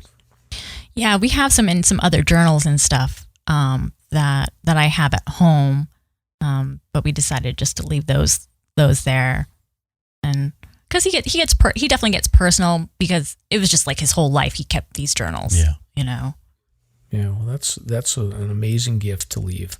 Yeah, and Mike found the journals because, like, again, we were just cleaning out the house, and he's like, "What?" Like, they were like in drawers she upon had to drawers. rip open the lock on this. Yeah, I had to rip open this one because I was just like so determined. It's like something's in here, and it's like, you know, that instinct, that gut instinct you have. Yeah. And that's what it was with this brown journal that I have. I was like, something's in here. And it was like, I literally turned to Mike, I'm like, oh my God, this is it. This is what we're going to go by. Yeah, he wasn't a man of many words. He wasn't willingly sharing. You know, if you didn't ask the right question, you weren't going to find out the information. Like, he ran the Boston Marathon. So reading these journals has been thoroughly entertaining. Yeah, he ran the Boston Marathon. I'm like, why didn't you ever tell me you ran the Boston Marathon? And he's like, well, you never asked the right question, Jen. So old school. I know. Just like he told the doctors about him still smoking. Yeah. But that's giant smirk on his face. Yeah. So yeah, he was like that. You know, you just had to ask. You had to ask the right question to get the answer. But if you didn't ask it, you didn't know. Yep. I know. That's brilliant. Yeah. So what's next for you guys? You're doing you're going to continue on the national park tour? You're going to do anything international? Like what's the next big plan for you? So we're going to go back to Glacier in August. We're going to go to Jamaica with our family, with my mom and stuff. We owe her mother a trip. We owe my mom a trip because we do a lot of traveling on our own. Because we're such planners, not that they're not. They are. It's just we get phone calls like 8 o'clock 2 months before it's about to happen. And we're like, we already booked something like a year ago. Yeah. So we've got so we're going to do Jamaica, and then I think in the fall we're going to do a road trip along the East Coast to hit those national parks, to hit a bunch of those, and visit my mother. Yeah. So that's the 2023 plan is Glacier, Jamaica, East Coast stuff. Yeah, I think Jamaica. I didn't do it, but I think there's I think it's Blue Mountain or something you can hike. It's like That's where the coffee beans are. Yeah. I think it's interesting. pretty cool there. And then they got Dunn's River Falls and all that stuff. Like just be prepared for the locals will be hitting you up for, buy all these different knickknacks and whatnot. They're pretty aggressive. Oh, sure. Now, you guys brought these sticks. Can you describe them for the listeners? I brought, so my dad, again, was the man of mystery. You can hear them. So I wanted to do show and tell tonight. And so what they are, they're these tall wooden sticks. Like 5 feet, Like maybe? 5 feet with some bells on it and the flag. Japanese. The Japanese flag with Japanese writing. And they're from the years 75 and 76. So again, my dad, so I have a photo of an airplane flying like parallel to Mount Fuji. And my dad was in the Navy and he worked on the radar. And so what he did was he asked one of his buddies who flew the planes to like take his camera and fly the plane and to take photos. So I have this photo of Mount Fuji. So anyway, so with this, they're called Fuji sticks and they have burn marks in them and they represent, you get burn marks along the way hiking up, and he did it twice. So my dad hiked Mount Fuji twice back in 75 and 76. Yeah. And these, again, were like random things. Like I've had these prior to his passing, but I've always like loved seeing them like growing up. Yeah. And they're really neat relics though to have. And I've had some people interested in buying them actually. Yeah. And stuff also. But do some research about them. I'm sure you can get images on the web. They're beautiful, and the burnt in text is incredible. Yeah, because it's all in like Japanese writing and scripture, and he's had these, but he was big when he traveled. Because he was in the Navy, he brought back and sent home like the coolest souvenirs. Like we grew up with a kangaroo skin on the wall. He wasn't a drinker. He used his money to bring pieces of the world back home. Yeah, that's what he did. He went to Pakistan, and like I said, that's how he met my mom, was through the military and everything when he was stationed in Japan and she was visiting Japan also. But yeah, he was quite the collector, and he was an eclectic person who liked to keep to himself. But he always had like, again, just the stories. I always go back to his stories with like who I am, you know what I mean? Some people live in the fairy tale stories. I lived through his adventures, just amazed at all the stuff that he did, and like the history of his own family. And again, he was just such a hero of mine. And I just always want to continue my life, like what he would want, and what he loved about like what we did also. And so just to always have him in my memory. But these are just the coolest things. I just thought you guys might be interested in, like, I know it's, we're on a podcast, but maybe send a few pics or something over the next few days. Yeah. It looks like something like you could take onto Antiques Roadshow, and they'll be like, "Oh, these are $10,000. Like these are really rare." It's really these neat. Are cool.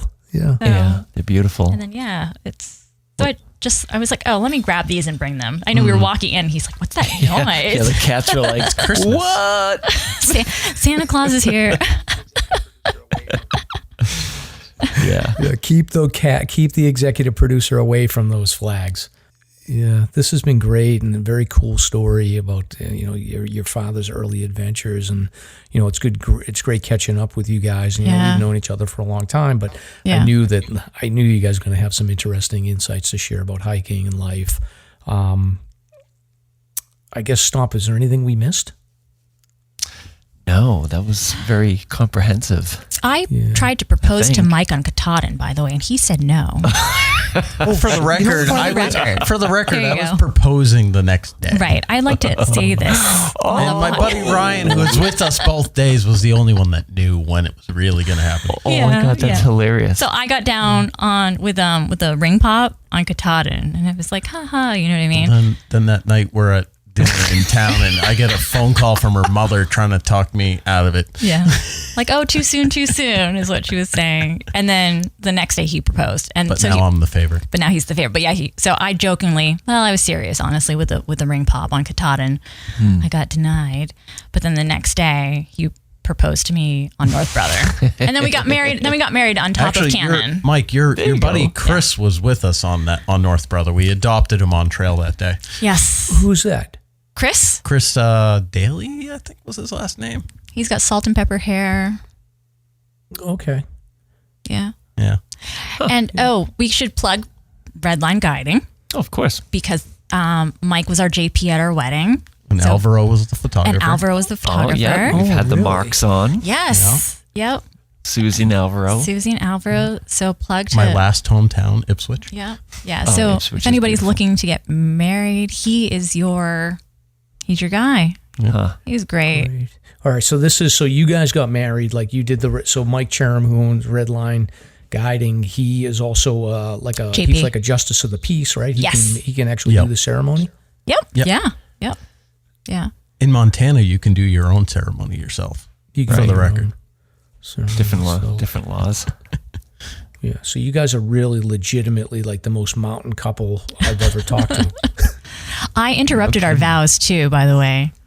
I did. Because you could see my face like churning, like, I was like, I need to add something Anything to too this. formal, she gets bored. Yeah. It really is. You asked permission for. Yeah, I asked. He was- I it was asked. very- I asked. He said no. Well, all right. So I asked her dad. Her dad said yes. I asked her Okay, stepfather. well, He that's kind of first was like, well, "Why are you asking me?" I'm like, "I was told I had to ask you, Andy. So It was my I'm right, asking you." She respects you, and he's like, "Yeah, sure." And like probably a week or two later is when we did our main trip, and the beginning of the main trip is when I proposed, and her mother called in the middle of dinner, and This is very much on my mother, but this is too soon. This is my mom It's to a too T. soon. Andy took the phone from her and was like, "Listen, she'll calm down. She'll be fine." Yeah, and then now he's the favorite. Now when we go over, she's like, "Did Mike eat? Did Mike have enough? When's Mike getting there?" Yeah, whenever we You say know we're what I coming, mean? it's what does Mike want to eat? But yeah, so we got engaged. We fell in love in the White Mountains. We got engaged in the mountains. I and then, think it was Maine. what? We fell in love in Maine. We felt all of it, like all of it, everywhere. You know what I mean? And then we got married on top of everything was the mountains. And then we had our reception at my mom's house because I like my mom's property where she lives in town because it's in the middle of nowhere. And plus my mom's cooking is the best. So she catered it too for us. Oh, that's perfect. Yeah. That's perfect. Yeah, we And we- chose Cannon Mountain just so those who weren't hiking could take the tramway, but her mother asked that we take the tram back down. We told her, no, we wouldn't can't. count. It wouldn't count for the grid, Yeah, exactly. which really blew her mind even more. Yeah. That's great. Yeah. That's good thinking there. So We it's can't a do love that. story. Yeah. All right, Stomp. So I think we're going to put a pin in search and rescue news. We'll push that to the next episode because we're going long here. But this was great. We learned a lot. I want to book some trips to national parks now. I'm going to go to Glacier. Where are you going, Stomp? What's your pick after listening to this? Oh, probably Zion, I would think. Zion. Yeah. Yeah, it's pretty good fascinating history out there. We love You got to go to the lesser explored portions of it. If you ever look at the Northgate peaks on all trails, Yeah. check that area out. It's Yeah. nice. But Mrs. Stomp is totally into the cacti and Joshua tree and stuff like that. So, Sagaro National Park. yeah, it's incredible. Though. I have been out there quite a bit, Yeah. but she has not. So, well, she went a couple years back Yeah. to visit somebody, but we'd Yeah. love to do a road trip out there for sure. Road trip. Watch Yep. for the mountain lions. Yeah. I mean, the other thing I've learned here is like so for the lady listeners here, if you are looking to be in a relationship with somebody, you need to find somebody that's going to plan your vacations for you, plan your trips, and you just have to show up, and that's it. Like that's the goal. I find all the food places. Yeah. Like, Yeah, you know, and all the random Googling, and he does the driving, and it's a good balance. We balance each other out too. Yeah. Well, it's funny. I remember when you guys were out west and you found this is so funny you say this because I remember you because I was going out west right after you guys, and you had found some random taco food truck in Page, Arizona or something. Yep. And I was like, Mutton I gotta go Curve. find this place. So Yep. Mutton Curve, best street corn I've ever had. Yeah. So that was a good tip, but I need to get to some a little risky. But we do balance each other out. Yeah. So We actually we found a coffee truck in Page that was willing to drive up to our hotel and they were open nice. early to bring our coffee to us. They were very nice. Yeah, I love coffee. That the is a Navajo nice people are great area. people. They really are. Yeah, that's a great town. But all right, stop. So unless you got anything else, let's wrap this up. It's over 2 hours now. Right on. People would be happy. They like the long content. Especially those folks driving up from Massachusetts, those Flatlanders. Exactly. All right, we'll wrap it with Flatlanders. So but that was good. Jen, Stomp made you cry. What the hell? That should be the intro. Yes. How dare you?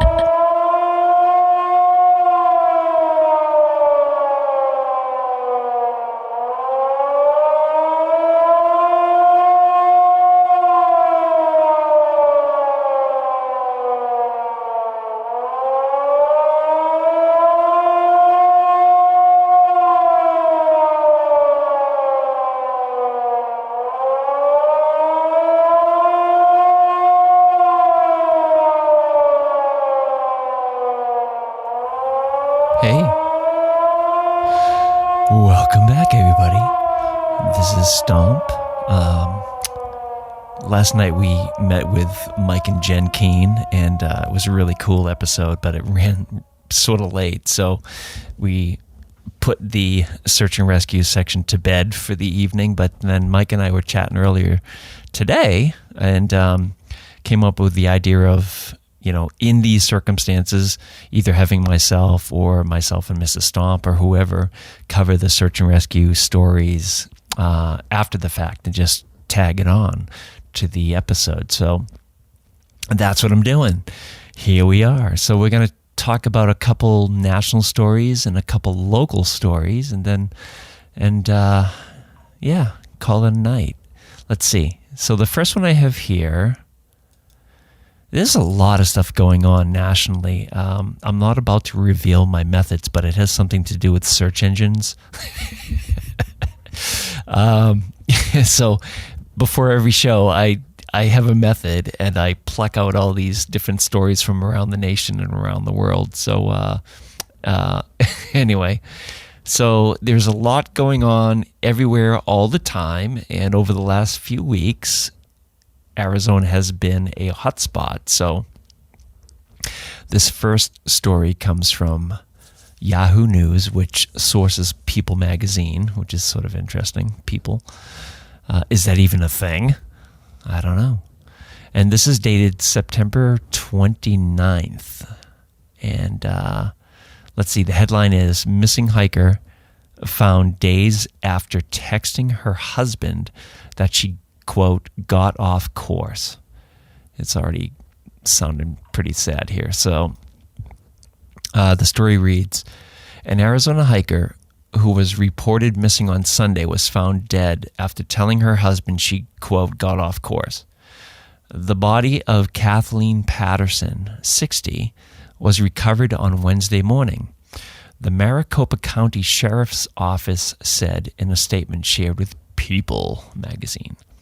Quote, unfortunately, she was found deceased by a volunteer searcher off trail in the Spur Cross Conservation Area. Authorities do not suspect foul play, and detectives are investigating the death. Let's see. The cause of death has not been made public. Apparently, according to the Maricopa County Sheriff's Office. So she was last seen leaving home for a hike on Sunday morning. The MCSO initially tweeted in an alert about her disappearance. Look at Mike's texting me at the moment. He's interrupting my flow. She had gone hiking near Spurcross Cave Creek around 7:30 a.m. She used her cell phone to contact relatives roughly 3 hours later, which marked the last time anybody heard from her. So it's pretty interesting and sad. But ultimately, oh, wow. Here's the text. It says, her husband says, quote, "She sent me a text at 10:02 saying, 'Hey, babe, got off course. I'm good. Plenty of water.'" That was the last thing. And she was a skilled hiker by all reports. And her husband said that he called her less than an hour later and she was heading back to her car. And, quote, she's like, "I'm cranking. I'm on my way back. I'll text you from the parking lot." After hours passed without Kathleen contacting him, Steve went to go look for her car and then called the police. And, quote, "When I saw her car, it was about 3 p.m, and I immediately knew something was wrong." So, that's heartbreaking stuff. I don't know. Volunteers got into the search and went to great lengths to find Kathleen. There were people on horseback, drones, paragliders were helping. Arizona SARTAC, which is Arizona's own search and rescue team, were involved. I mean, it's quite the effort here. We had people on bicycles. We had people spend the night out looking for her last night. And then ultimately a volunteer searcher ultimately found Kathleen on Wednesday, and the identity of the volunteer searcher has not been made publicly. I would hope not. So anyway, this is sort of a weird story. They say it's not anything unusual or foul play, but it seems sort of fishy. But we shall not speculate on SLASR. Now the next story, Arizona. This is sort of interesting. I like this, being a bushwhacker. This is from the Sacramento Bee. Quote, "Hiker missing for days is found in thick vegetation on Arizona mountain." And this is dated the 29th as well. So a hiker wandered up an Arizona mountain and vanished for 2 days, rescuers said. The hiker was hiking Mount Lemmon when he got lost. And this is in Pima County, apparently. After spending 2 days on a mountain, rescuers found the hiker on Tuesday, September 27th. The hiker was successfully found in thick vegetation by rescuers. Let's see. The man was given food and water, and rescuers helped him hike off the mountain. So Mount Lemmon apparently is like a 9K, and it's the highest point in Arizona. Oh, no, sorry. It's the tallest peak in the Santa Catalina Mountains. And it's about 45 minutes northeast of Tucson. I love it out there.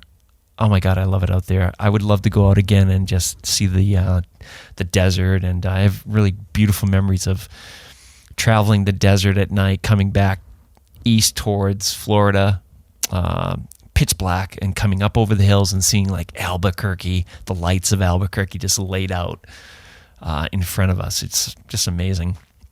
Super cool. I know Mrs. Stone wants to see the Joshua trees again and stuff like that. So that's your national news. I mean, there's a million other stories, but that's it for that. So we go local, and this caught my eye. It's a poacher. A poacher was caught recently, and it's a fairly brief story, but it's sort of interesting to know that this stuff is going on. It's sort of surprising, but here it is. So this is September 28th, a day earlier. Conservation officers in District 4, that's a little south of the Whites, had a busy night last night. A call for a missing 20-year-old in Webster, a call for a missing 82-year-old in Winchester, and an Operation Game Thief call, which is basically fishing games, I would assume anonymous tip line for people that are doing illegal stuff in the hunting realm or anything in the woods, in the wilderness, and the waterways. So an Operation Game Thief call about a deer illegally shot with a rifle. All this was happening at the same time, essentially. Conservation officers were responding to the SAR calls at opposite ends of the district and needed the assistance of local police to catch a poacher in Marlborough. An officer from the Dublin Police Department and an officer from Marlborough Police Department responded to the OGT, old school gangster, call, and were able to catch the individual in the act of removing the deer from a field and held him until the CO arrived. So this person was charged and faces a hunting license suspension. So there you go. We have a hiker that was injured on the Avalon Trail. I have fond memories of this trail. It's really nice. It's part of the Tomfield Willie Range, that area of the woods. So it's super steep and super sketchy at points. And at 3 o'clock on September 30th, September 29th. Talk about busy. Just, what is it with the 29th? Amazing. So Fish and Game was alerted to an injured hiker on the Avalon Trail. The report had come into the AMC Highland Center that a female hiker had injured her leg while descending the AZ Trail, which is the Avalon Zealand Trail, which can take you over to the Zealand Hut. So she was having a difficult time continuing. Unable to reach the injured party by cell phone, Fish and Game decided to send a rescue team comprised of COs, or conservation officers, and volunteers from Pemi Valley Search and Rescue Team. By 4:15 p.m., the first rescuers arrived with the injured hiker, and she was about a mile up the Avalon Trail from the Highland Center. So that's sort of a long mile when you consider the steeps. The injured hiker was placed into a litter and carried to the trailhead, arriving at 5 p.m. Good news here is that this person was well equipped and just simply slipped. I mean, it happens. As Mike would say, no shame. So that's that story. Now we have, this is the one that caught my eye for the most part this week. This is pretty intense. So we have an injured climber. This is the 29th. Shortly after 4 p.m., and this is on the White Horse Ledge. And if anybody's familiar with the White Horse Ledge, this is just in the North Conway realm. You have Cathedral Ledge, you have White Horse Ledge, and I believe White Horse Ledge is about 900 feet high. And if you want a parallel, that would be about the height of the Old Man when the Old Man was up there. So, Cannon Cliffs are about 900 to 1,000 feet in height. Shortly after 4 p.m., New Hampshire Fish and Game was notified that a climber was injured on the standard route on White Horse Ledge. And you look this up, there are a dozen routes up and down this ledge of different intensities. The climber was Sean Pickington, 36, of Glassboro, New Jersey. Sean was over 600 feet up the cliff. He fell about 8 feet and impacted a ledge, causing a severe lower leg injury. After impacting the ledge, he slid a few more feet. The gear he had placed to prevent a longer fall held, and his wife, Komal, I believe, who was belaying him from below, arrested his fall with a rope. So there you go. That's like super critical. Just the fact that his gear held is amazing. You're putting X amount of body weight up on these little anchors and things like that. I mean, they're built to withstand hundreds of pounds, but still, it's always a big question mark. Along with COs and members of the North Conway Fire and Rescue, Conway Ambulance, and the Mountain Rescue Service, which is MRS, that's one of the specialized volunteer teams up here, MRS team members rapidly climbed to Sean's location on the cliff. They were able to stabilize his injury and secure him in a litter. After assisting Komal to the ground, they lowered Sean in the litter to the base of the cliff, where he was then carried to a waiting ambulance. I'm going to skip forward here. So here's the takeaway from this. I don't know what this means. Excessive rope drag created by Sean. I'm not quite sure what that means. But I do know what this means. And a lack of familiarity with the route contributed to the fall. So from climbers that I've spoken to, there are, obviously traditional routes that people follow, and they're sort of, I guess the idea would be that they're tested and true. They're less prone to like exfoliation or surprise loosening a rock. So the idea is if you go off of these traditional routes, then you're facing potential dangerous sections of rock or ledge. So that may have contributed to this fall. So very interesting. And the story goes on to say, the Mountain Rescue Service is based locally in North Conway and is a highly skilled volunteer search and rescue organization whose members work hard to maintain the skills and equipment necessary to carry out technical rescues across the state. And anybody can donate directly to MRS, or they can donate through the New Hampshire Outdoor Council at nhoutdoorcouncil.org, and those donations are fully tax deductible. And then let's give a plug for the Hike Safe program. Outdoor enthusiasts are also encouraged to purchase a Hike Safe card at wildnh.com/safe. This card helps support fish and game search and rescue activities. You can also go to hikesafe.com for hiking tips and a list of essential gear. So there you go. Pretty intense story. I'm glad that person survived. 8 feet. That's great. It's better than 80 feet or 100 feet. 8 feet, I'll take it. Even that's terrifying. Let's see. We have somebody rescued on Beeline Trail, which is Mount Chicora. This is Monday, October 3rd. At approximately 3:30 p.m., New Hampshire Fish and Game responded to a call for assistance on the Beeline Trail on Mount Chicora.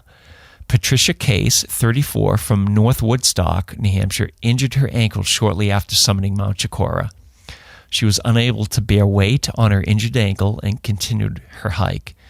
She had no cell phone signal and had to crawl up to a steep section of the trail until she was able to acquire signal to text a friend and request assistance. And this is interesting. So she was unable to call 911 due to poor cell phone reception. Yeah, there you go. Go figure. It's like Chicora generally has pretty decent service, but it depends on your location. Right off the bat, I do not know what side of the mountain Beeline Trail is on. I'm guessing it's probably the southern side. I could be completely wrong. I apologize. Yeah, interesting. So New Hampshire Fish and Game COs responded along with members of the Lakes Search and Rescue team. Case was evaluated, stabilized, and then placed in a litter for transport down the trail. And she was carried for about 2 miles, arriving at the intersection of the Beeline and the Bowles Trail with 2 L's, and then placed in a utility vehicle and transported back to the trailhead, arriving at about 11:30 p.m. And this is another avid hiker, well prepared and equipped. And again, it's just no shame. She was attempting a solo 3-day hike and was able to comfortably sustain herself for several hours in near freezing temperatures as she waited for rescuers. So there you go. If you get in trouble, you need to be able to wait for help in these colder weather temps. Just make sure you have everything you need with you, because it can be a long time before rescuers show up. It's super important, because they could have been dealing with a hypothermic patient on this rescue here. So here's a question. Where was she going? Like a solo 3-day hike, and she's going up over Chicora. So I find that interesting. I wonder where she was headed. I wonder if it was like a sandwich range traverse over to like Waterville or like Whiteface Passaconaway to Kate Sleeper to the Tri-Pyramids. I wonder. It sounds like a sort of a cool time. But happy trails and get better quick. Let's see what else do we have here. I think that's it, but if I remember correctly, there is something that came in last night while we were recording with Mike and Jen, and I think I want to read this because it's actually really interesting. So this, it did happen last night. So this is Franconia, New Hampshire, October 5th. At approximately 8:15 a.m. on Wednesday, Fish and Game was notified of an injured hiker at the Greenleaf Hut. I'll skip the name. They were ascending the popular Franconia Ridge Trail Loop on October 4th, reaching the Falling Waters Trail at about 8:30 a.m. The group had completed hiking the ridge to the summit of Mount Lafayette. At approximately 4:30 p.m. on their descent, one person fell on slippery terrain and injured their lower leg, making it difficult to continue to walk on any further. This person's spouse was able to carry them down the remaining section until they reached Greenleaf Hut. AMC Hut crew allowed the group to spend the night because they were unable to walk and called for assistance the next morning. So next morning, Army National Guard arrived at the hut at 10:15, and let's see, they were assisted. The pair were assisted by flight crew into the helicopter using a jungle penetrator. I love that name, jungle penetrator. And they arrived at Littleton Regional Healthcare at approximately 10:50 a.m. And that's about all they mentioned there. So pretty interesting, very busy, and we're at the beginning of October, and we have 3 more weeks to go. So fingers crossed for the Q word and no missions. So, all right, everybody, have a good one. We'll see you again.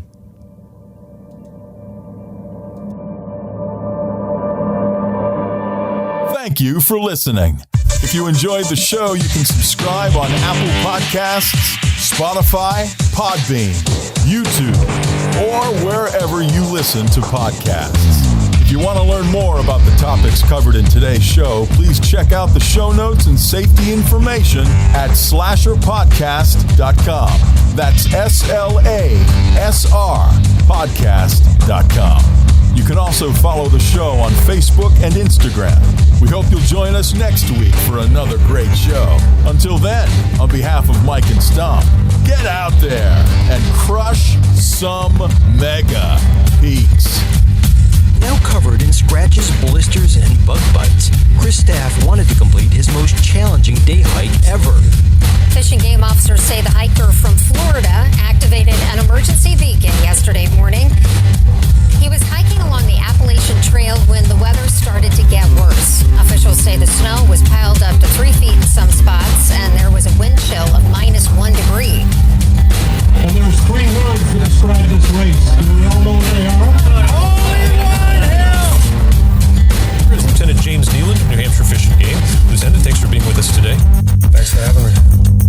What are some of the most common mistakes you see people make when they're heading out on the trails to hike here in New Hampshire? It seems to me the most common is being unprepared. And I think if they just simply visited hikesafe.com and got a list of the 10 essential items and had those in their packs, they probably would have no need to ever call us at all.